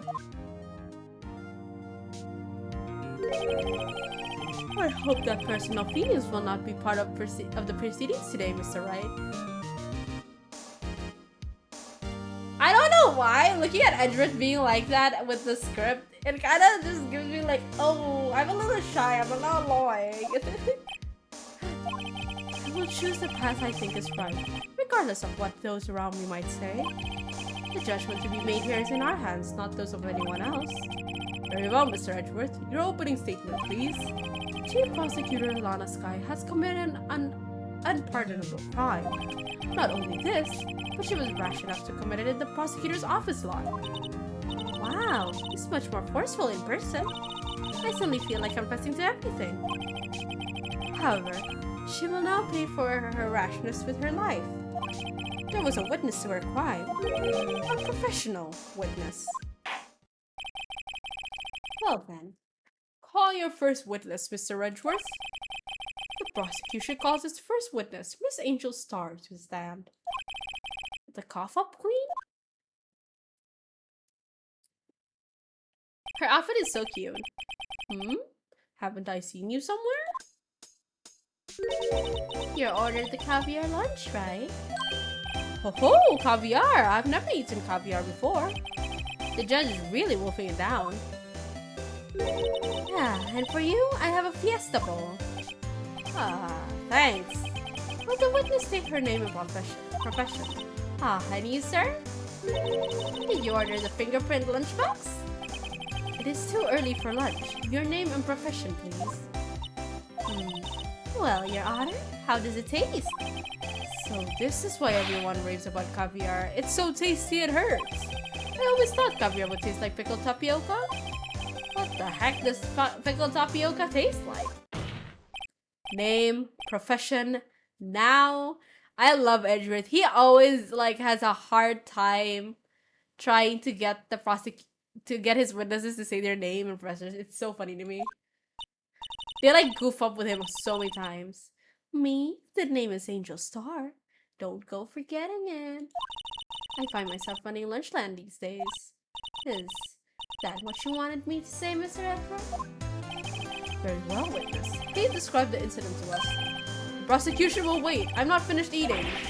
Hurry it up. Very well, Mr. Edgeworth. As you know, we usually call on the police to provide a description of the crime. Your Honor, as Mr. Edgeworth has said to the court, I am a professional. Uh-huh. What exactly does that mean? Until 2 years ago, Angel Star was a special investigator with the police. She was a first-rate homicide detective. What? Miss Star was a detective? Ah-ha! I know who you are. Cough up, Queen Angel Star, Your Honor. Long time no see. Very well. You may continue with the description, Miss Star. Just who is this lady? If I might have the court's attention over here? The parking lot at the prosecution's office is divided into 2 blocks. A block for the prosecutor's office personnel. The B block is for visitors and clients. The chain divider separates the 2 blocks. I suppose that's to keep visitors from taking up prosecutor spaces, yes? The crime took place by a car in the back of A block, in the car's trunk. The killer stabbed the victim with his knife and went to drive the body out. Unfortunately for her, there was a witness and an arrest was made on the spot. Just who was this valiant witness? Why, it was me, Your Honor. Parking lot floor plans added to the court record. Witness, did you see the very moment of the crime? Of course, Your Honor. Immediately after that, I apprehended the chief prosecutor. Seems rather kind of dry, doesn't it? Well, Mr. Wright? I can't agree on principle, Your Honor. It seems that some poor losers are unwilling to accept the truth, Your Honor. Shall I proceed to crush what little hope they have remaining? If you can, then give them your worst, Miss Star. Wait, are they talking about me? Oh my god, poor Phoenix. He's just trying to do his job. Somehow, I always knew a day like this would come. I was on my way to deliver a lunchbox to my boyfriend. When I sensed something, perhaps it was my finely honed detective intuition at work. Through the wire fence, I saw the chief prosecutor standing next to a garage car. The chief prosecutor was holding a knife in her right hand. Then, she thrust the pointy tip of the knife into Detective Goodman's chest. Bringing a lunchbox to your boyfriend? How touching! As you can see, there is no room for doubt. The key point of your testimony seems to be nothing other than the point of the knife which you saw being stabbed into Detective Goodman. So, how does it feel to be so utterly crushed? I'm still thinking about that. It's merely a flesh wound, Mr. Wright. Very well, Mr. Wright. You may cross-examine the witness. Alright. Let's cross-examine.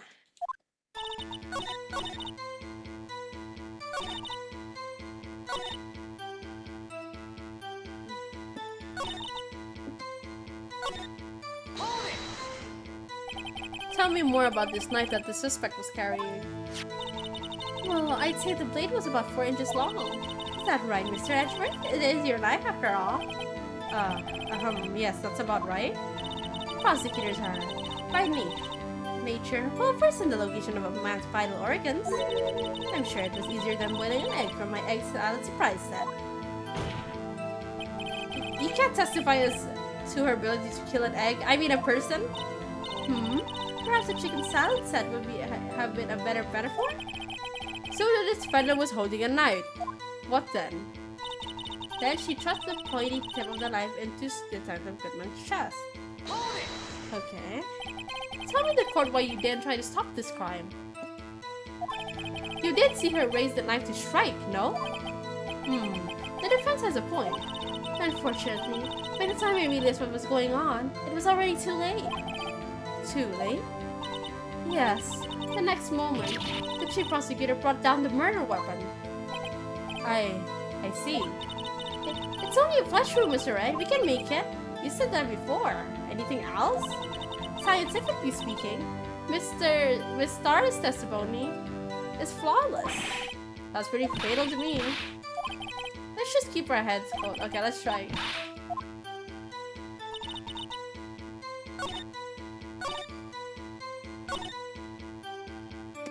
Let's see what she sensed.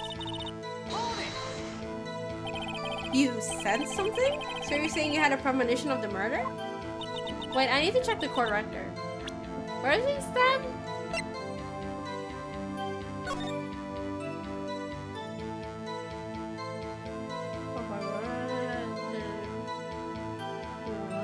So that's what it is. Okay. It felt like... How would you say? Oh, yes. It's just like that feeling you get when you view a pumpkin chock full of seeds. I have no idea what that means. Speaking of detective intuition, wasn't the victim Mr. Bruce Goodman also a detective? Yes, well, he was like a young cheese. Young cheese? A pale white cheese, not yet tangy with experience on the streets. A greenhorn. And I must be hard, yellowed, and sharp as a tack. Yes, but the odor of an old cheese to match. In any case, there in the lot, I felt like something stirring in the back of my mind. Through the wired fence, okay. I just gotta keep pressing everything, honestly. By garish car, you mean? Mr. Edgeworth's car, yes. Mr. Edgeworth's? Incidentally, the knife with which the victim was stabbed with was also Mr. Edgeworth's, wasn't it? Indeed it was. What an odd case this is. And the person you saw, are you sure it was the defendant? I saw her from no further than 30 feet away. I am certain it was her. If she's telling the truth, we're doomed. Let's just do whatever we can. Even if we don't have any proof, we can always nitpick. We're dealing with Edgeworth here. I need something more substantial than that.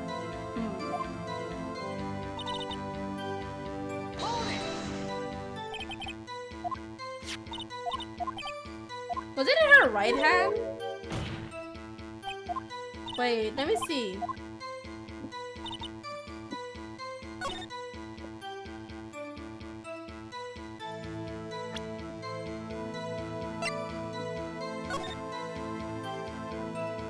It doesn't say if it's right or left.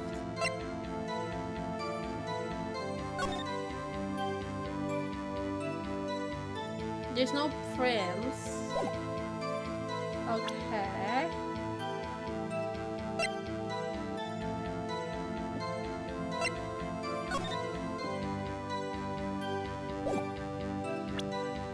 I'm trying to check.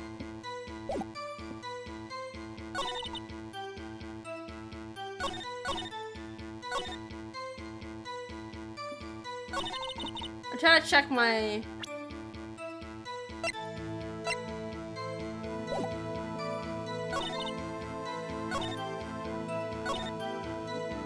Okay, I guess I can do the other two too.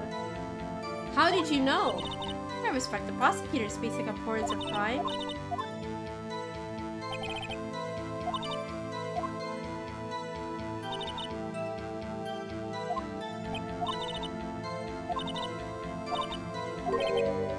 Oh, she was fired. To me, prosecutors are nothing more than worms. That said, I am a pro, as you know. My testimony is unbiased and flawless. Very well. You just gotta keep asking. This boyfriend, he's the detective? Not that boyfriend. The security guard. That boyfriend. You have several? Yes. This boyfriend, that boyfriend, and the other boyfriend. Care to join? The yet another boyfriend position is still open for applicants. I'll stick with the lunches times. Note to self, the judge had to think before replying. The security Card room is in the lot. A block. It's up on the second level, so you can see everything from there. That will be the room with the security sign.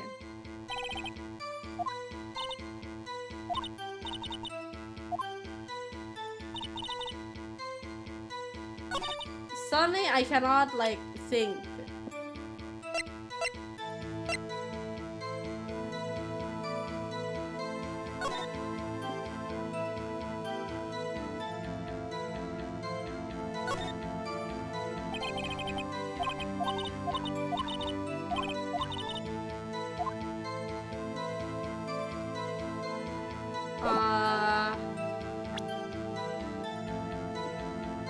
Would she be able to see?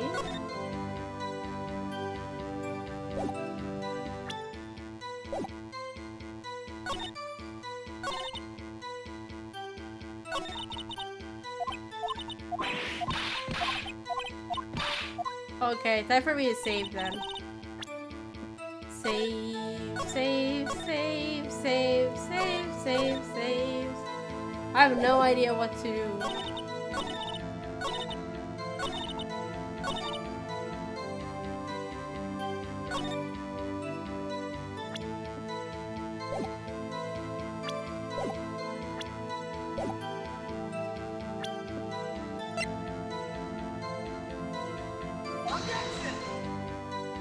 Music's still playing. I can't do this. I have to reload. Oh my god.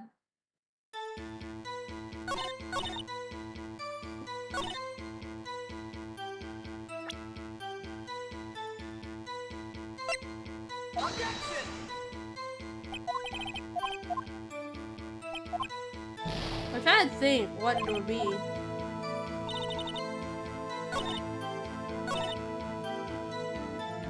Would it be the autopsy report? No.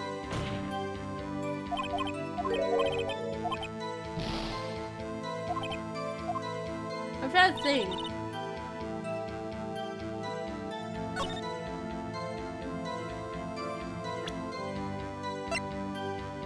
Found at the crime scene.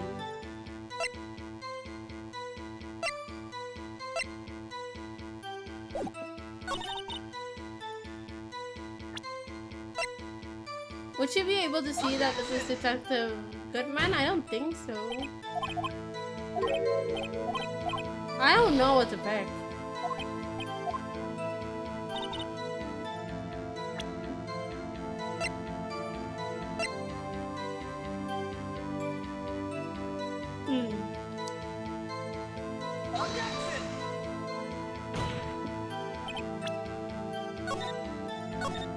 My brain is like, it's not computing at the moment.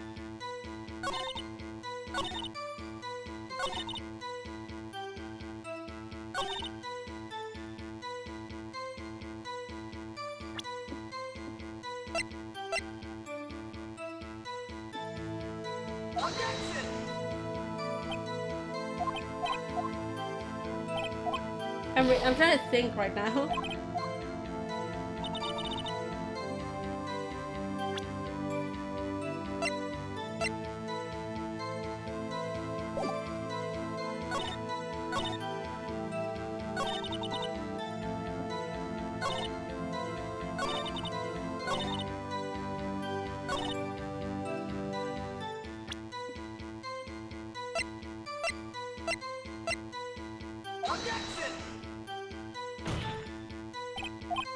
My brain is not computing.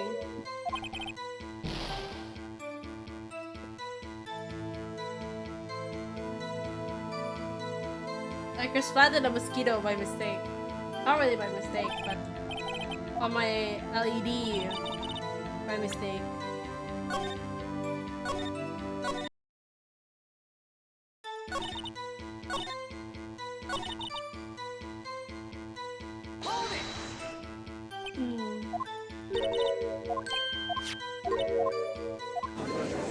Okay, we already asked this section.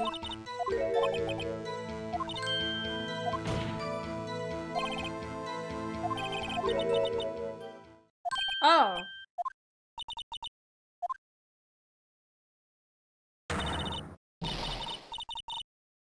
I'll fry like you fritter. Crispy on the outside, chewy on the inside. That was inspiring. I believe I've heard that tagline elsewhere. You could cry plagiarism? I may be relegated to the lowly post of lunch lady, but my instincts are honed. A photograph? You took this? The moment I witnessed the crime, my reflexes took over and snapped. I took a picture. In fact, one of my lunchboxes is rigged with a camera. I suppose that's more exciting than just hanging around your neck. Witness! Why am I only seeing this photo just now? You think I'd show it to you, a prosecutor? Think again. My boyfriend works in the photography division of criminal affairs. Well, this is most certainly the defendant.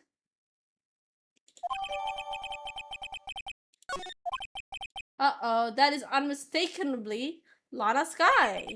So what was the defendant doing at the time? The chief prosecutor was holding a knife in her hand. Then she stopped.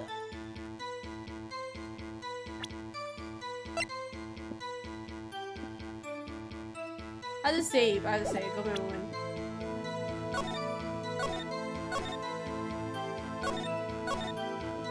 I don't think she was holding a knife earlier. Or this was earlier, was it? Let's just try. Okay. And you witnessed this? You saw Miss Sky stab the victim with this knife? As I've already said, yes. I served on my finest salmon swirl lunch. I'm sure that is a fine lunch. But isn't that odd? Look at this photograph. This is the photograph you took of the very moment of the crime, is it not?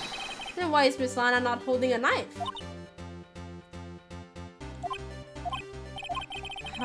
Mr. Edgeworth, your thoughts? Objection. That had to be the weakest objection ever, Edgeworth. I would also say that, actually. Yeah, it was still stronger than your ever feeble mind, Mr. Wright. What do you mean, Edgeworth? This photograph was not taken the moment before the stabbing. This was taken the moment after the stabbing. Objection! And how can you tell that? Blood splatter. Huh? See the dark crimson stain on the chief prosecutor's coat? But it's a black and white photograph. Ah, yes, it's hard to tell, but this could be blood. Well, Mr. Wright, I see no problem here. No problem, except you. Mr. Wright, are you just going to sit there and take that kind of abuse? You got a better idea? Objection. Wait, that contradicts what the witness said in her testimony. Namely, that she took the picture the moment she witnessed the crime. Well, it seems I was slightly unclear. My apologies. That's it? If you run out of lunch, you order seconds. Problem solved. If you don't like it, try ordering the jumbo-sized lunch from the get-go. Good advice. I'm not sure I understood it, but good advice. I didn't have time to stop her. Prosecutor Sky was cold, calculating, like a robot. She killed without pain or remorse. It was a premeditated murder. Premeditated? How do you know? Look at the chief prosecutor's hands in that photograph. Well, are those gloves? Surgical gloves made out of thin rubber, most likely. Why would she have this on? If it was not premeditated, she would not be wearing those gloves. Wow! Oh man. These gloves do seem to tell a tale of premeditation. Premeditated murder. Serious offense. Witness, add this to your testimony. The murder was planned. The rubber gloves prove it.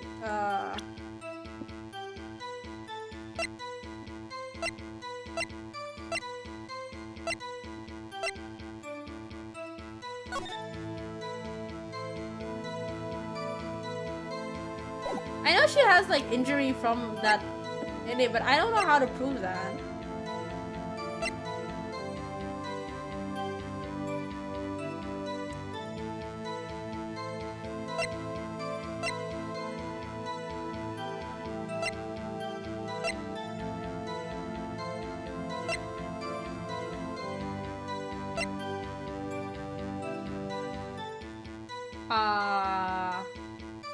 Let's save.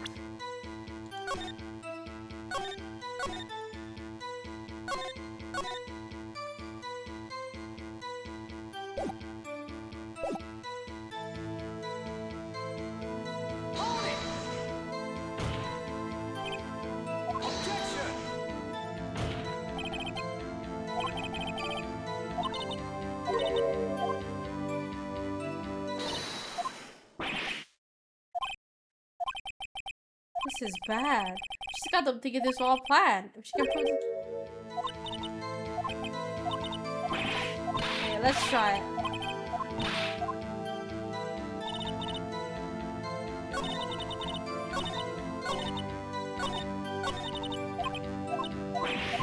What would she have to plan? I guess it would be Edgeworth running the red light now.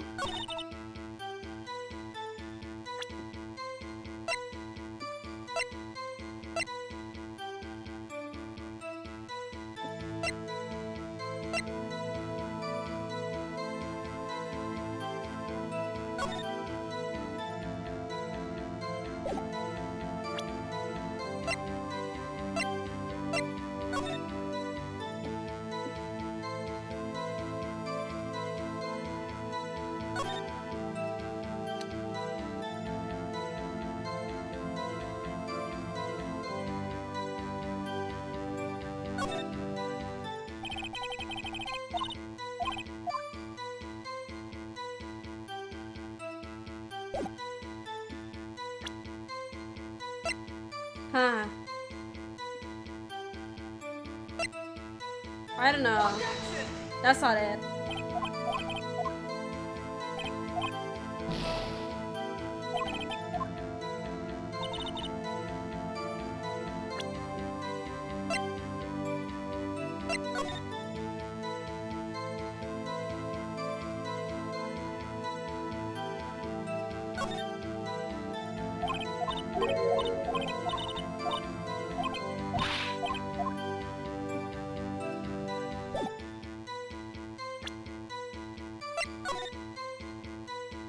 I want to show it.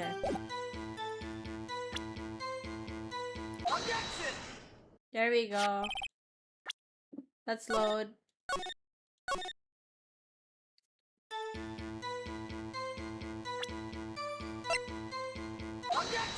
There we go. Witness, do you know what this is? Are you trying to test me? I sell some box lunches for a living, you know. That's a knife. The knife. The knife that was in Mr. Edgeworth's trunk. Indeed, it is my knife. What's with this case? The bloody murder weapon, a red car, all belonging to the prosecutor there? The defendant is the chief prosecutor for this district, right? Mommy, are prosecutors bad people? The defense has a request. We ask that the witness provide an accurate testimony. What's that, Rookie? In your testimony, you said that Lana Sky planned this murder, and that's why she was wearing those special gloves. Seems like a natural conclusion to me. The gloves do indicate planning. However, why would she not also prepare the most important thing? The murder weapon. Oh. This knife just happened to be in the trunk of that car. Ladies and gentlemen, if you're going to plan a murder, you don't forget the weapon. Ah! Ah! Oh. Order! Order! Great. Now the tide is turning in our favor. Great show, Mr. Wright. My sister's as good as free.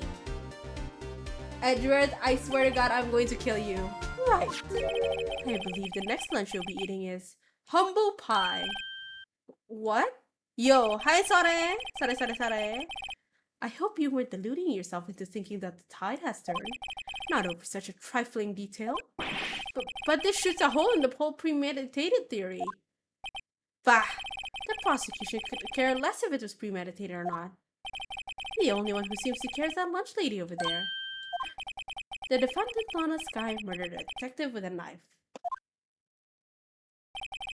That is the only thing the prosecution needs to prove. Nothing else. Very good, Mr. Prosecutioner. I suppose you think you're clever now? But you know as well as I do that she planned on killing him. It was all planned. If it wasn't, why would she have been wearing... I believe I'd like to hear the testimony again. Witness, please tell us only what you saw, not what you thought. How dare you! My powers of deduction are not to be underestimated. Really now? When the witness and the prosecution is fighting? I think that's so funny. Angel's deduction. Lana Sky intended to murder Detective Goodman. That's why she called the victim all the way to the prosecutor's office. I'm sure the chief prosecutor had a grudge against the victim. Nothing else could drive that human machine to plunge the knife in again and again. The victim was summoned from the police department to the prosecutor's office. It does sound like a lot like premeditation, doesn't it? So, if I ordered a pizza, does that mean I'm planning to kill the delivery boy? In any case, the defense may now cross-examine the witness. Well, we know what the mistake is. I know what it is. I know what it is.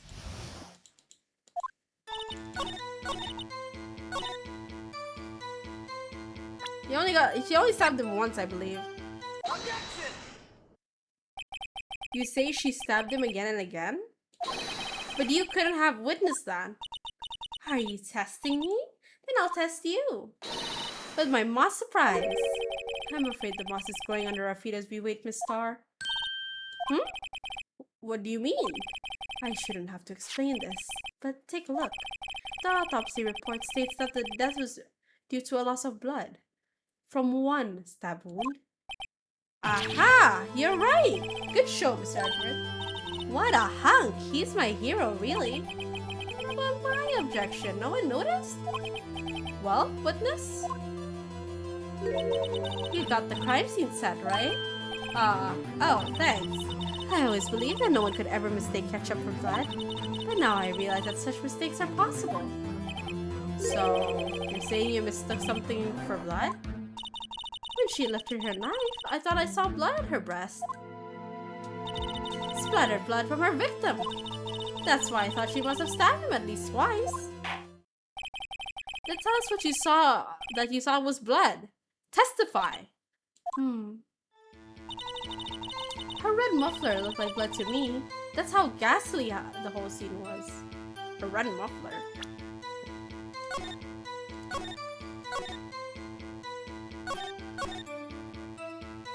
Her red muffler? This? She wasn't even wearing one. Her muffler is her next card, by the way. Miss Starr, I demand an explanation. The witness is clearly not suited for detective work. What? The suspect was not wearing a scarf or a muffler of any kind when she stabbed the victim. And you've proved it yourself. With this photograph. Huh? But that can't be. Only a professional lunch lady would be so utterly clueless. Congratulations. Maybe you finally found your true calling in life. Harsh words, but good. In the end, Mr. Edgeworth prevails. What was my objection? Chopped liver? But it was there, a scarf. No, not that. But something red. Really? Well now, where were we? The witness has given us an entertaining interlude, but back to business. What? Very well, witness. Continue your testimony. You saw the crime and apprehended the suspect. Tell us about that. Very well. I do remember some things accurately, at least. Ultimately, we couldn't shake the most important part of her testimony. The most important part? The part where your sister stabs the victim.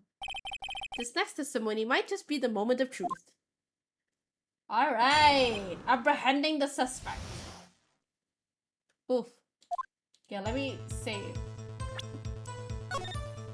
Dun, dun, dun, dun, dun, dun, dun, dun. After the murder, the suspect attempted to run behind a partition off to her side. I quickly caught her, explained her rights to her, and arrested her on the spot. Ah, yes. When I arrested her, she mentioned the muffler. That's what had me confused in my earlier testimony. The chief prosecutor made the escape, but against Angel Starr, resistance is futile. Your futile resistance has no meaning. You're quite determined about this scarf, aren't you? I strike like a snake and bite like a cobra. That's me, Angel Starr. That wasn't a very good metaphor. First of all, a cobra is a kind of snake. Don't bother me with details unless you want to get bitten. No thanks. Note to self, Mr. Wright is weak against poisonous snake bites. The chief prosecutor tried to resist, but her efforts were in vain. She knocked my head aside, kicked over an oil drum. An oil drum? Hard to imagine. Oh, she's beautiful, but deadly. A predator, this one. A leopard woman. Roar! Very well, Mr. Wright. Your cross-examination, if you will.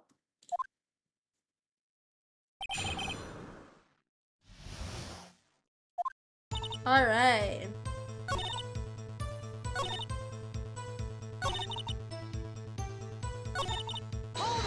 What she mentioned? She mentioned the muffler? What exactly did she say? If I remembered exactly, I would have told you in my testimony. Cheeky. Anyways, all I heard her say was the word muffler. Just that one word? So, what you heard wasn't the suspect talking to you, but someone else? Yes, the chief prosecutor was talking on her phone. Her phone? She can't mean. By phone, do you mean this cell phone discovered at the crime scene? Yes, ultimately. Ultimately. My memory. It's like a salmon heading upstream, you see? No, the court doesn't seem, Miss Starr. The chief prosecutor first attempted to use the phone hanging on this wall. On the wall? That's right. Near the car, there was an emergency phone on the wall. Apparently it was out of order. And so she used her cell phone? Indeed, the emergency phone was out of order that day. Good witnessing, Linus. Good witnessing? Whatever happened to good testifying? You should, of course, add this to your testimony. The things I do to please this rookie defense attorney.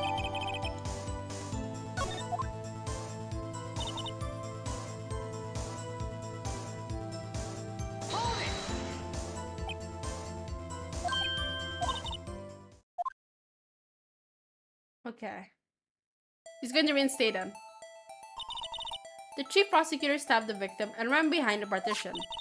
Then she picked up the emergency phone on the wall, but it was out of order.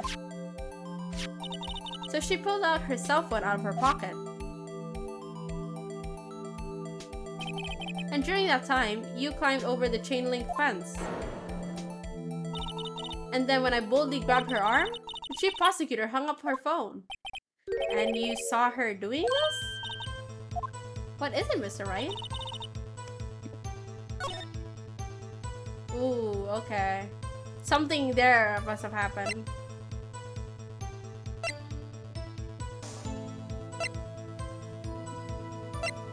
Let's show me the phone. Okay, that can't be it.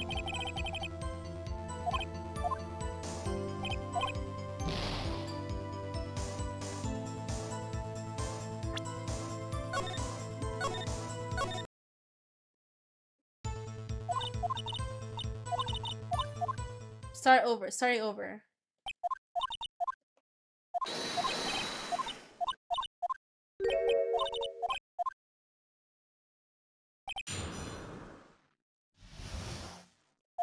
Alright.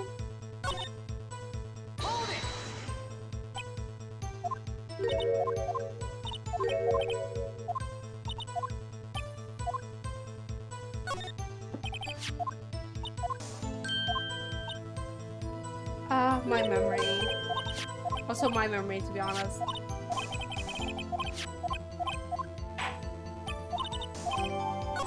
Okay, now to save this part.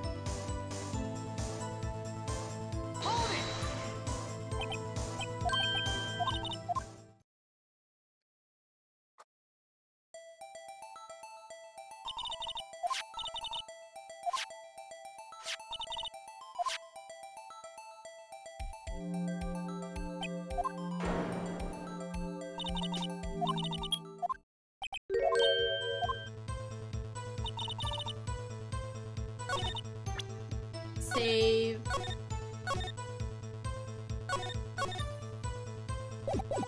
Okay, let's see.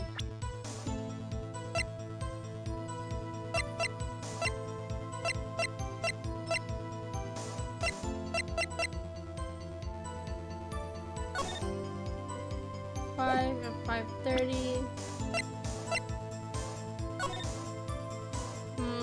What else should I say?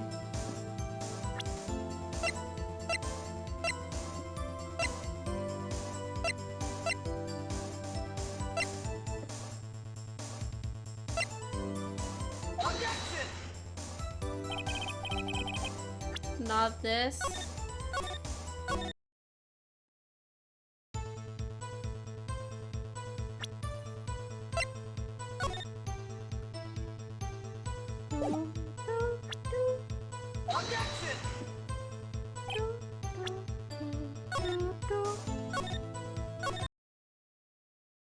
How are you guys still awake at this hour, by the way? Are you guys doing well?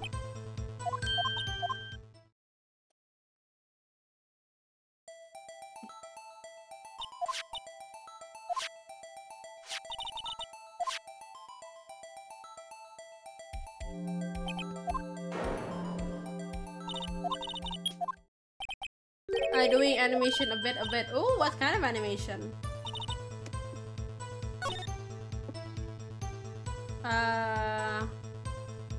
Let's see what else I can.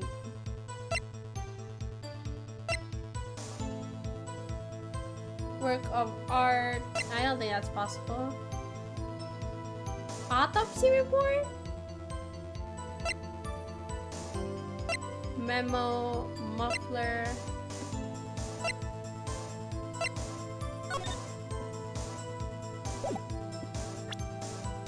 Let me see the other testimony.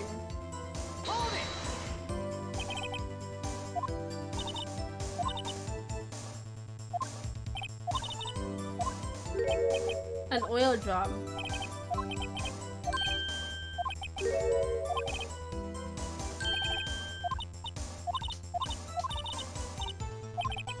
I wish we could solve more.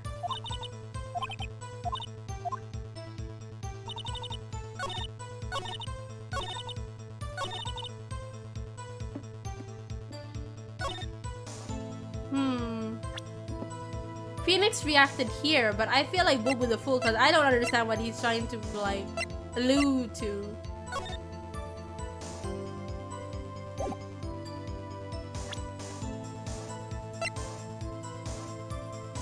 Like I don't understand what he's talking about. But all right, I'll keep with him. You know. What kind of animation are you working on?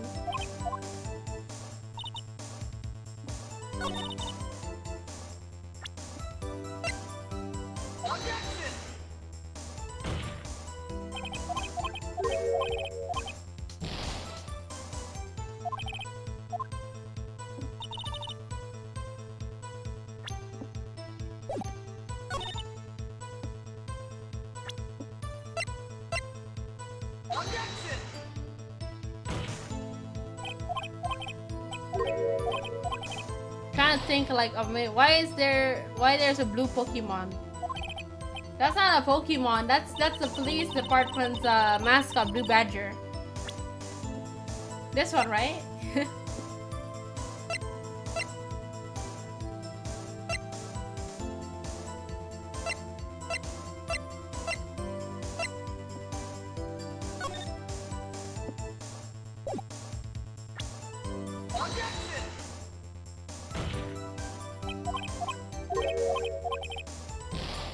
Phoenix, I need you to come into me right now because I don't understand what you're trying to. I don't understand like what you're saying. What do you want me to do?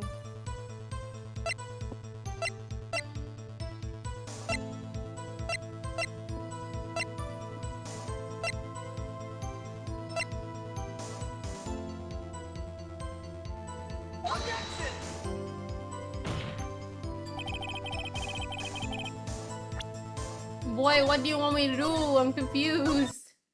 Just trying the future type of Pokemon. Ooh.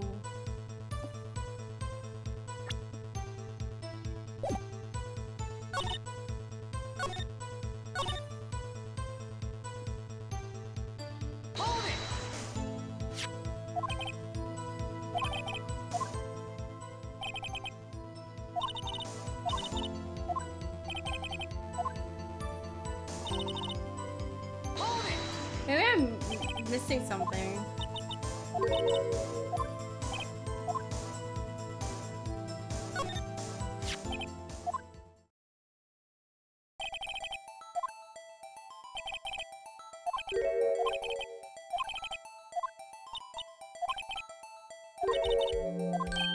Amazing! She went over it.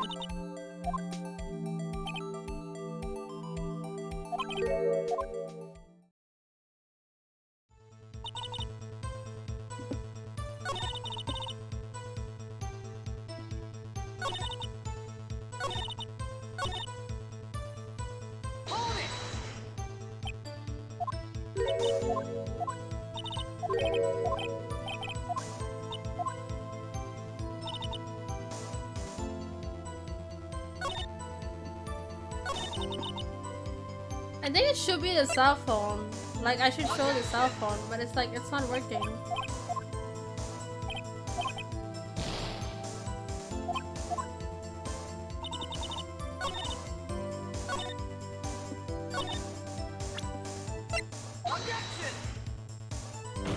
Phoenix, what do you want me to do? I'm so lost.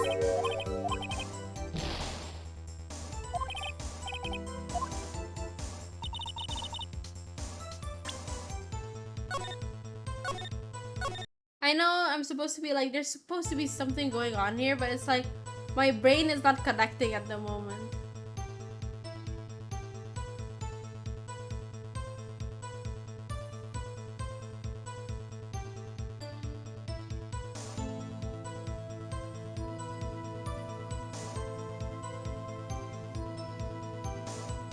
Aish.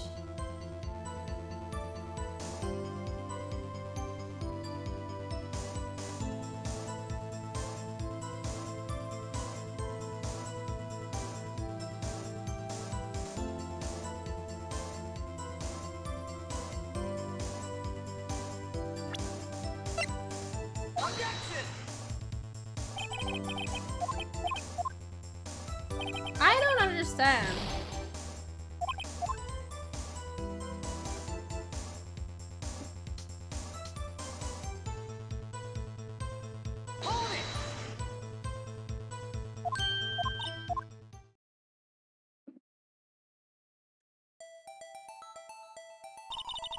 I must be doing it wrong. Hold on. Let me check. I do not care. I'm gonna check for the end anyway.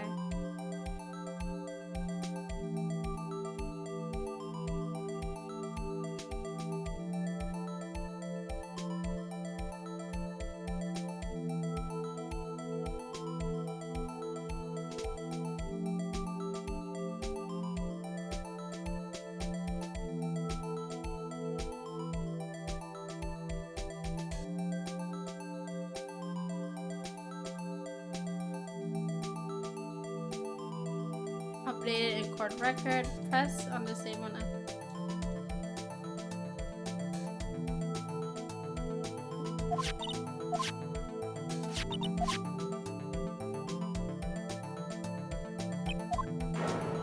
Do I have to do it 2 times?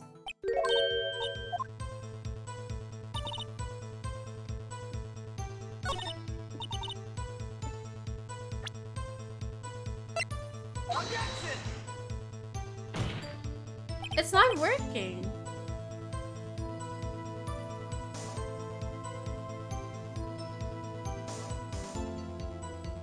Hold on.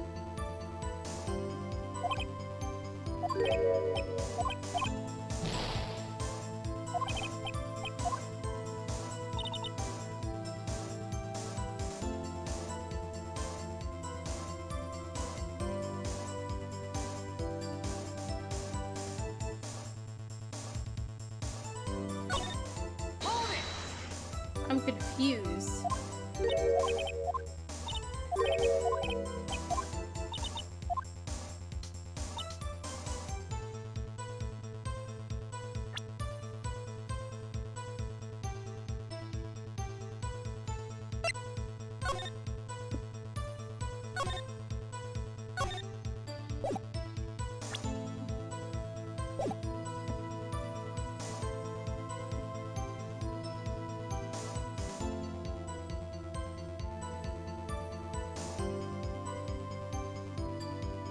I'm so confused. Hold on. I'm looking at a guide right now, and that's also like it's telling me that I should like something I've already done, and I'm like, but it still doesn't work though.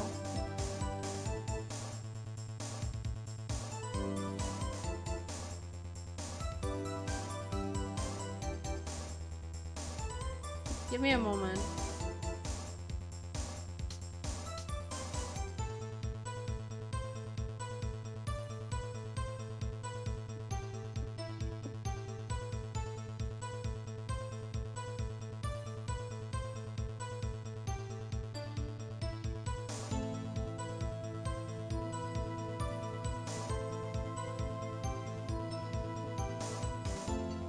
I can't.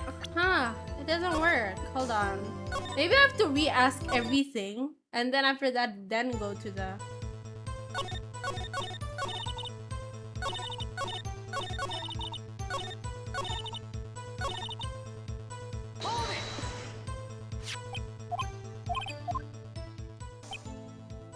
Because, like, I understand what they're talking about, but it's just like, I can't...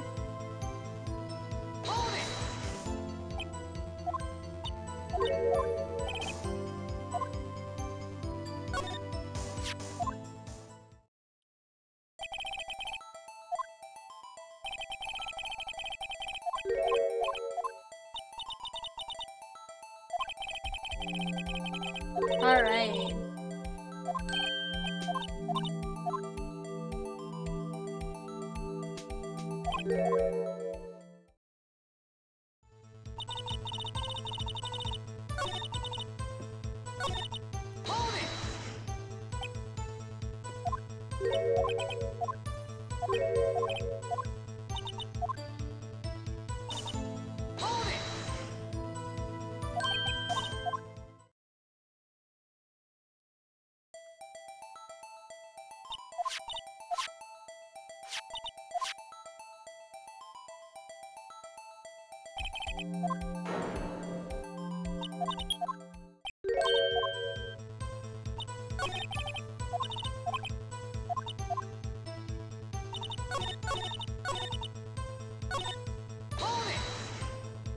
Oh my god.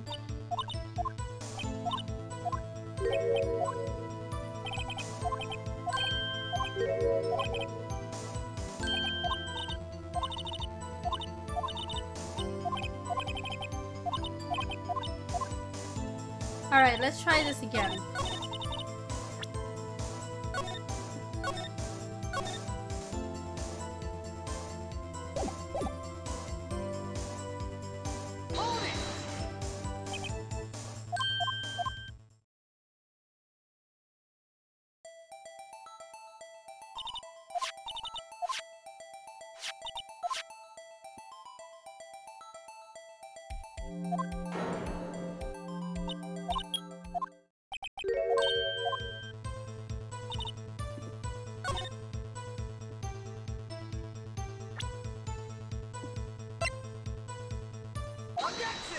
Ah, so I had to click everything and then it would eject. Nice. Hold on. Kill off a mosquito. We're back in business, baby. Finally.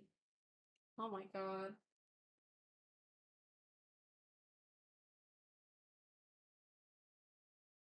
And it took us a whole while to... Miss Star, I have to conclude that you have a personal grudge against Miss Lana Sky. The witness is a former detective. Her testimony is unmarred by personal bias. Well, who would have thought that you would be my knight in shining armor, prosecutor? You, who, together with the chief prosecutor, kicked me out 2 years ago. Hmm? Well, Miss Star, this is a fatal contradiction with your testimony. How do you explain this? I don't know what you're talking about. Mess with me, and I'll make you cough it all up. Let's look at the floor plans. You said you witnessed the crime from this point. However, if that's true, you couldn't have possibly seen Miss Sky making that phone call. I believe you see what I'm getting at. The emergency phone was on the back side of this partition. If indeed you were in Block B, you couldn't have seen it. What? What? Order! Order! What is the meaning of this? It's simple, Your Honor. She's not coughing up lunch, she's coughing up lies. That's quite a claim, Mr. Wright. Perhaps you will allow me a question? Tell us exactly what lie this witness has told the court. Here's where the counterattack begins. I can't afford to get this wrong. The witness lied about...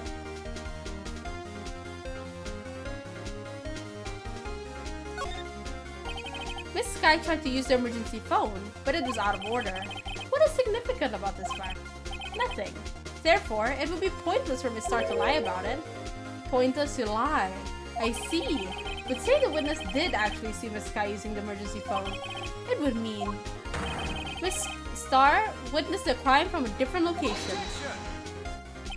A different location? Now that's a pointless lie if I ever heard one. Before you call my lie pointless, at least let me tell it. Let me ask a question to our clever wordsmith, Mr. Wright. Just where was the witness when she saw the crime? All the testimony we've heard until now points in one direction. The place from where Miss Star witnessed the crime is here. Because she could see everything, right? Take that! This is the only place where she could have been. The security guard room? Indeed, the security room in the underground parking lot is well positioned. It's built on the second floor, so you can see the entire lot. She would have been able to see the emergency phone from there. But why there? There are many other places where she could have seen the phone. Not in this case, Your Honor. The witness, not being part of the prosecutor's office, couldn't park in A block. The only place where she could have seen the crime in the back of the partition is here. I remember in your testimony, you said you brought a lunch to your boyfriend in the security guard room, yes? Well, Miss Star? How many years have I been getting the better of men? You think that the tables could be turned. Today, a man has got the better of Angel Star. Order! Order! Witness! What have you done? You used to be a detective. You should know better. I'm not turning back. The guilty will always be punished. And I'll do what I must to make sure justice prevails. The guilty... Is she talking about Miss Sky?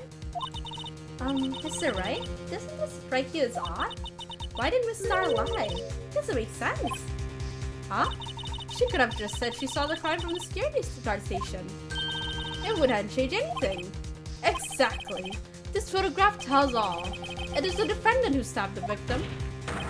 The truth still stands. It still stands? I disagree, Mr. Edgeworth. What? If a witness is found to be lying, they're guilty of perjury. She knows this. She would have risked that without a good reason.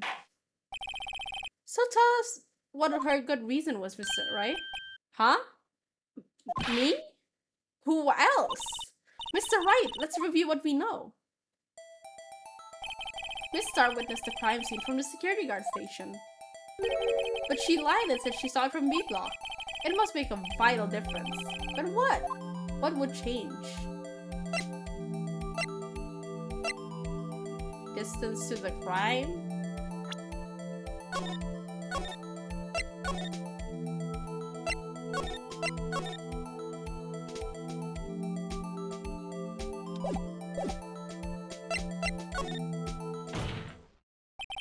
It changes the distance between her and the scene of the crime.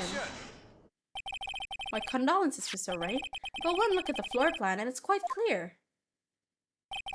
The distance between the scene of the crime and the guard station is 30 feet.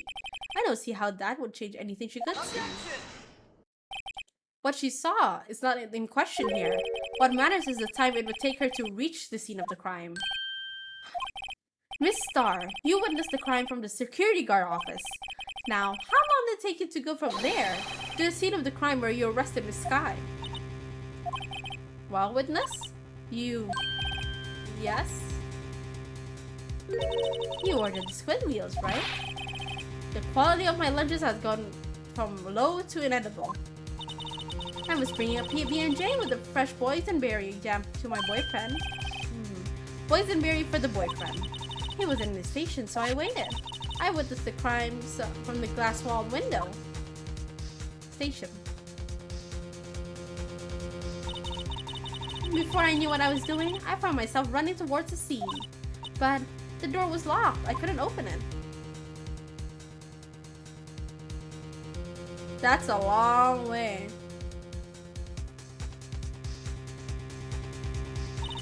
That's why I had to go through the visitors parking in B block.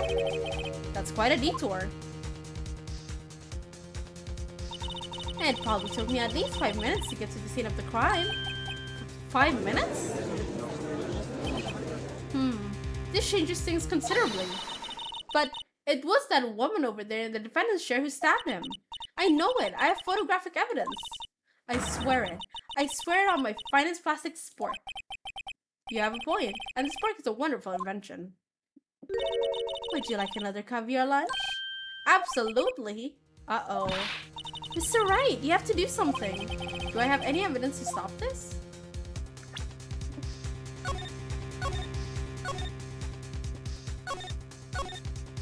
I'm so scared. Objection! 5 minutes between the witnessing of the murder and the arrest. Think about it. You can make pasta in that amount of time if you like it al dente. I've got lunchboxes that tie pasta into knocks, rookie. A 5-minute blank. Isn't that strange? Strange. If you were a criminal, what would you do with that 5 minutes, Your Honor? Well, I guess I'd flee the scene. Hey! Don't get the wrong idea. I didn't kill anyone. But you have the instincts of a killer. You would run. But this time was different. Miss Sky dawdled at the scene of the crime. She even had her picture taken. No true criminal would act that way. It's inconceivable. Yeah! He's gone crazy.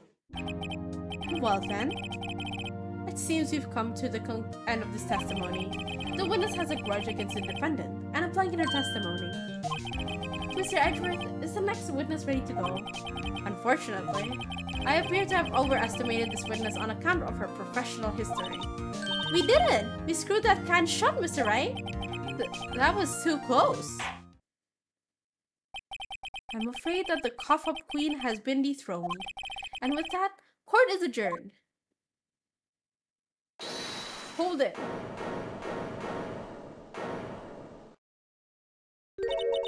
Mr. Edgeworth, you ordered the CUTIE PIES, right? That's the one she tried to foist on me. I prefer to not take the defense team's leftovers. Anything else to say? I might be able to save you. I have decisive evidence. What was that? Is this another one of her trick lunchboxes? My apologies, but we have no further questions to ask of you, Miss Starr. Ah. Is this your jumbo lunchbox? Woohoo! A triple-decker! Out of deference to the witness's determination, I'll allow one more testimony. Please, let me rest. Let me see my family. Let's hear about this decisive evidence. Like the lunchtime motive says, you won't be disappointed. What's she going to pull out of her lunchbox this time? Oh, Lord. Let me drink.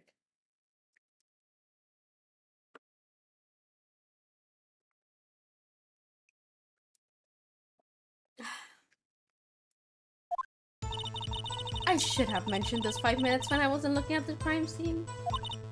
And now, to the matter of the victim's shoe. Did I not bring this up? 2 types of blood were found on the shoe. One was of course the victim's, and the other blood type matched that of the defendant, Miss Lana Sky. This shoe proves it.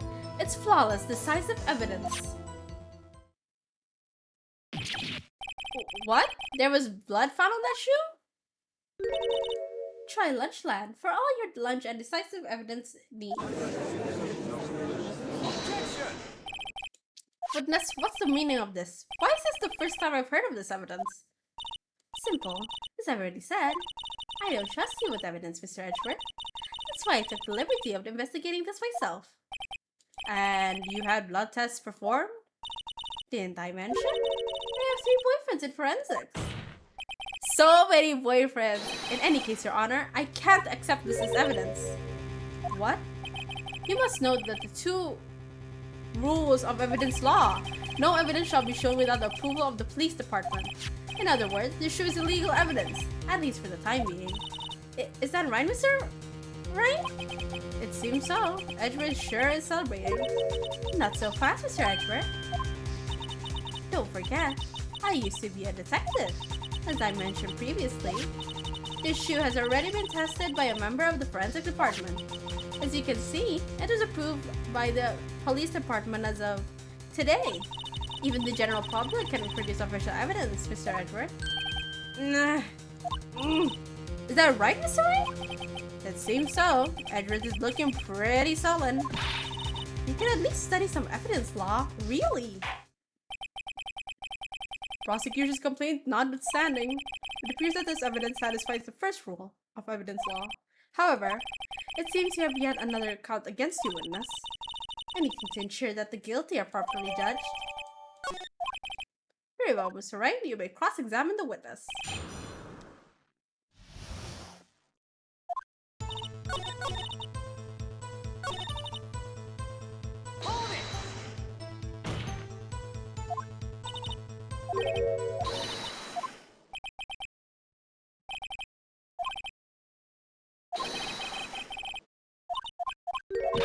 This is so dumb. This is a dumb moment.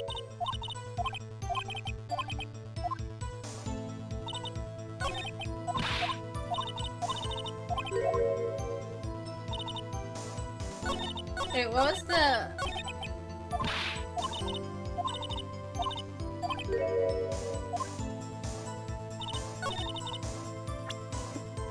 Let me see the shoe.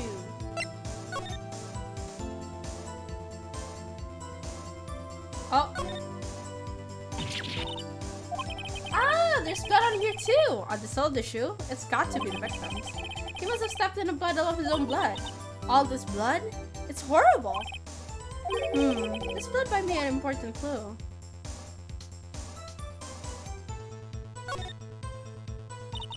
This blood. It's my sister's, right? Appears so. Lana's right hand was bandaged when I saw her in jail. She must have cut herself at the time of the crime. Poor sis.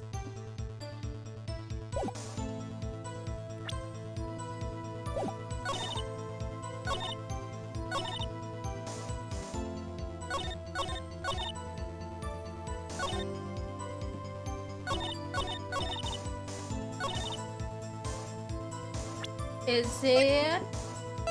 Can I evidence? No?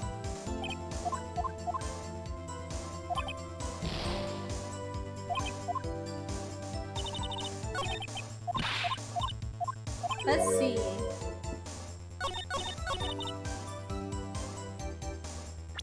I mean, in the photo though, like, she didn't look like she cut herself.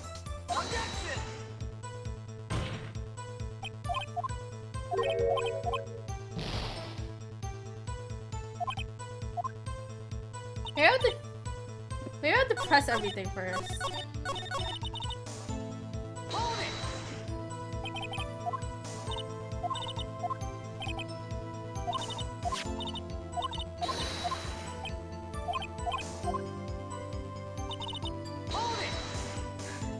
Okay.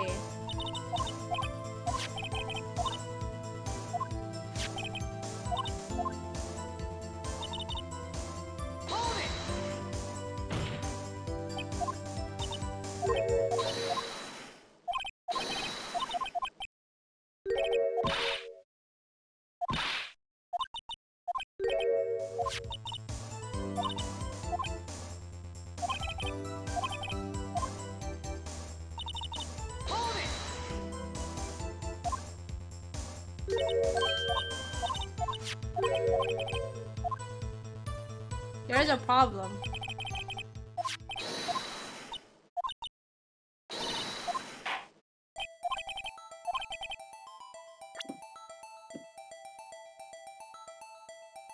I don't know what this means, but I'm just pointing it out. I wonder if you noticed, there's blood at the bottom of the shoe. Don't mess with me, rookie, or it'll be your blood on the bottom of my shoe. Indeed, there is quite a bit of blood at the bottom of the shoe. It makes sense. The victim was stabbed with a knife. What could possibly be contradictory?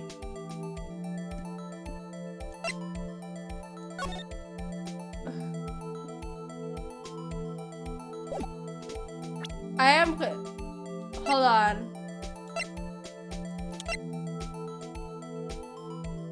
Oh, there's no pool of blood here, I think. I don't know if that's what I'm supposed to present, but I will present it anyway.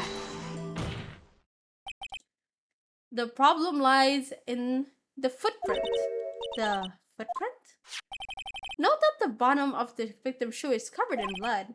Then, isn't it strange? Why weren't there any bloody footprints found by the scene of the crime? Aha! As you can see, there were no traces of any such footprints at the scene of the crime. That contradicts your claim about the shoe. This picture only shows part of the floor, so there could have been bloody footprints. Then where are they, Mr. Edgeworth? Because we checked the scene and found nothing of the sort. Order! Order! Well, witness? What? Huh? Great going, Mr. Wright, but it's true that the lack of a footprint is a contradiction. But then we have to ask why there wasn't a footprint. Oh, that's true. There has to be a reason why there wasn't a footprint. Think, Mr. Wright, think. Hey, I don't know why it's not there. I'm just good at finding contradictions. What? I see. Now I get it. Get what? Oh. Hi, Gihwa. Hello, Wayong. Welcome to the stream. And hello, Raiders. Hello, hello. How you been? How you been? Let me do a little shout out. Hello. Evening. Oh, why am I mentioning you? Hello, dummy.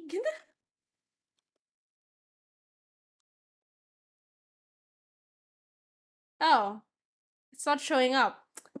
Okay, odd. I'm good. How are you? My brain is yeeting, but hello, welcome, streamers. My name is Almond. I'm an alien idol superstar, and right now we're solving a murder trial from Phoenix Friday's Attorney. Yeah, it's supposed to appear. I don't know why it's not appearing for some reason. I'm sorry. What did you play? What were you streaming earlier? Our witness is more devious than I gave her credit for. We were hoodwinked to the very end. But she slipped. There is one final hint to the truth in her testimony. What are you talking about? Think back to when she told us about apprehending the suspect. The chief prosecutor tried to resist, but her efforts were in vain. I've always wanted to do this, but no money, so I'm experiencing through you, Lamau. I was just singing. Oh, what were you singing, girl? Do you have any plans for the weekend?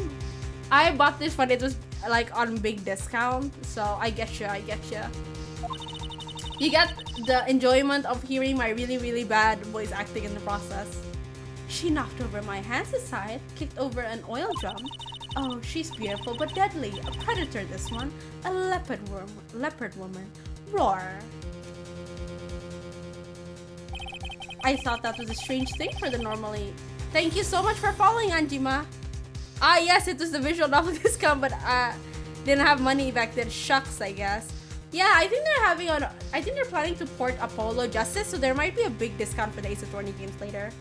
I also really want to get the Great Ace Attorney, is it called? The both games too. No kidding. Now, witness, allow me to ask a very simple question. I was just randomly singing any song, but mostly Vocaloids. Oh, what kind of songs from Vocaloid? I only know like the really old ones, to be honest. Because I'm old. And now, witness, allow me to ask a very simple question. The soil drum, was it empty? Oh, that, I'm not sure I like your attitude, Mr. Edgeworth. Though apparently you're not the slowest conveyor belt on the lunchbox factory. Witness. Well? Oh, Aishite. Yes. Aishite, moda. Aishite, na.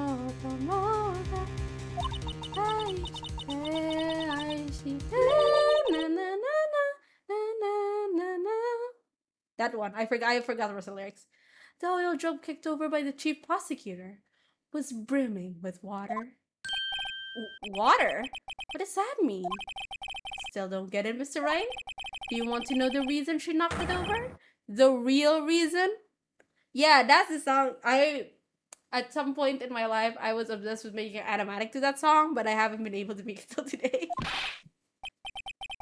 Aha! You know me. Yes, the suspect knocked over. Somehow my British accent like went away. Knocked over that oil drum for one reason and one reason alone. To erase the bloodstains that would become evidence against her. Wah! That ties things up quite nicely. The bloodstains left on the victim's shoes tie her quite clearly to this murder. Then, after the deed was done, she knocked over the oil drum to erase the telltale signs. Why, that's a prosecutor's specialty, erasing evidence. British, let's go, we posh, baby! Indeed, we're posh. That reminds me, Miss Scott's right hand was hurt. Didn't she say she'd cut herself when she stabbed him? So that's when my sister's blood got on the shoe? Well, I see no reason to prolong this trial. Mr. Wright, do something! Please! What? What can I do? Your sister has confessed to the crime, and she has tried to conceal it. But... enough. There is no need for further debate. The verdict, Your Honor. What was that accent? Very well. But Angel Star is on the prosecution side. She could have been lying about the water. This court finds the defendant, Miss Lana Sky. Objection. Hold it. There we go. There we go. There we go. Little girl, what did you just say? Huh? Me? Did you just say that I, Angel Star, was on the prosecution side? Well, yeah, you are. You're saying my sister hid evidence by erasing the bloody footprints. Wow. I thought you'd had your fill, but here you are, demanding a second helping. Another lunchbox. A lunchbox called evidence. Wait, witness, don't tell me you have something else. Objection! Oh, Lord. The time for deliberations is past. Any further comments and you will be held in contempt of court. Your threats don't scare the cough-up queen. Oh, they're just fighting. I love whenever Edgeworth like fights with his own witnesses. Look at this. Goddamn. A photograph? I had it just in case anyone had the gossip, she says. Oh, I see something there. I see no room for error.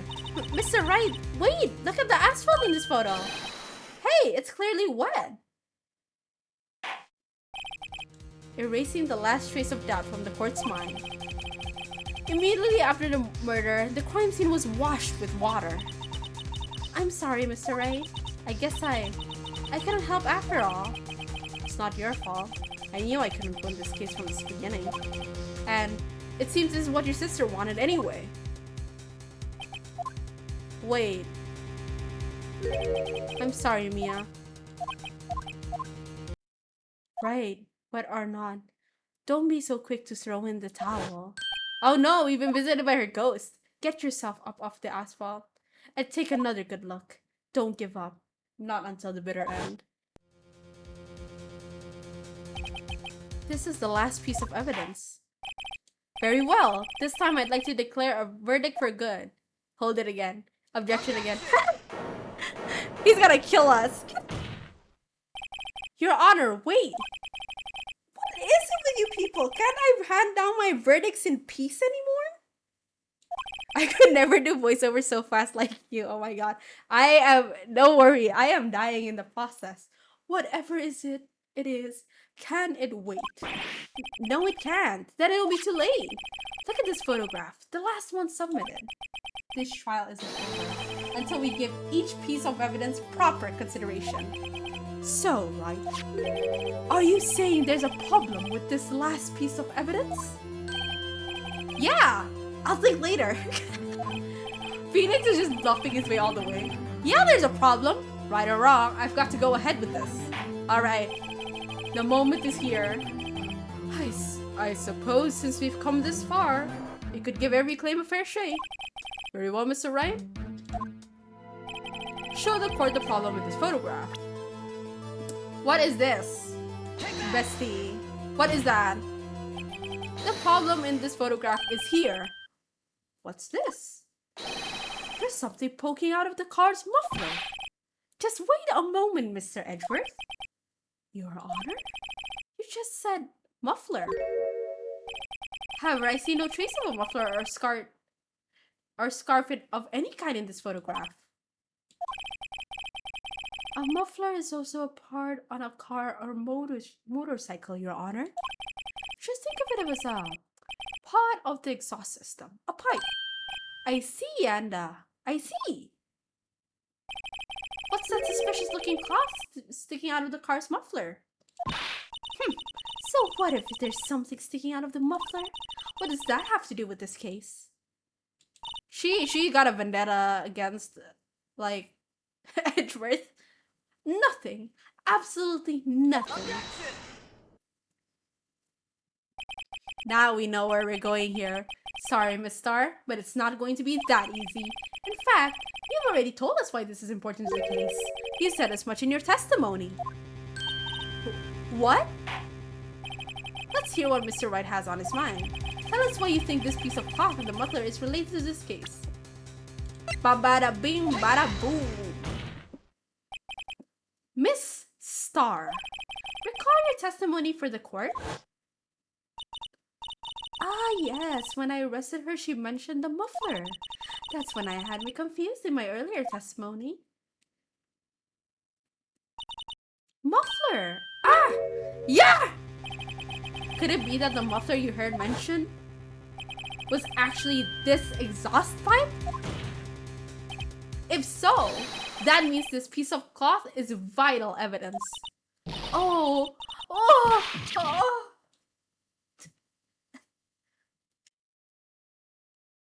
Wow. Well, it seems we will have to suspend the proceedings. Suspend? I find myself wondering about that piece of cloth. If we leave any question unanswered here, we do a disservice to the law.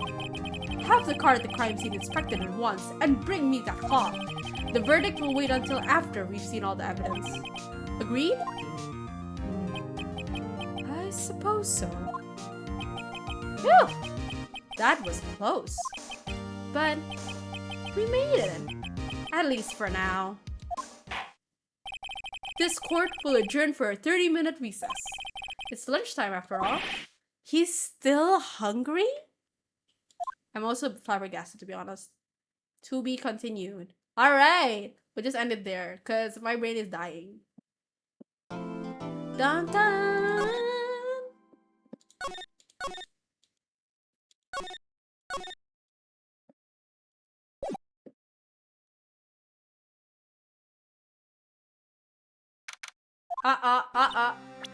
No, we're going back to the title screen.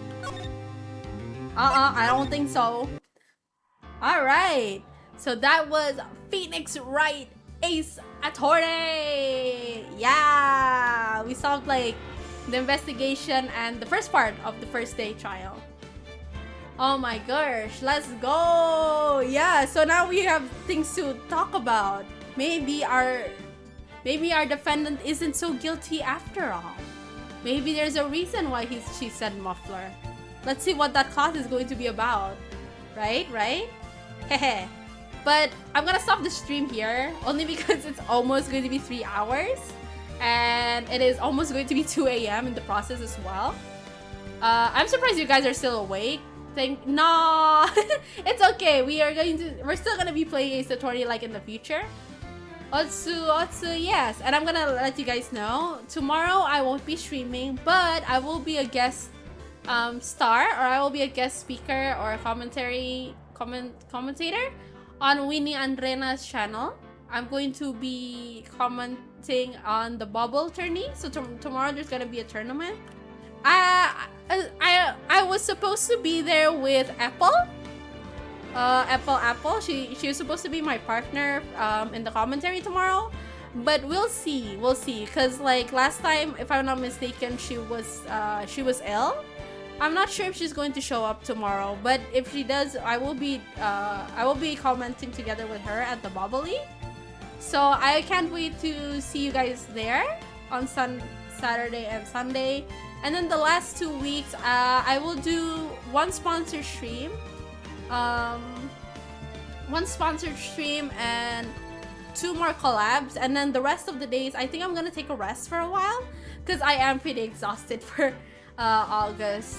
But thank you guys so much for watching. Thank you, Fayong, for rating me as well. I really appreciate it. So I think it's almost 2 a.m. Let's have rest so we can enjoy the weekend, okay?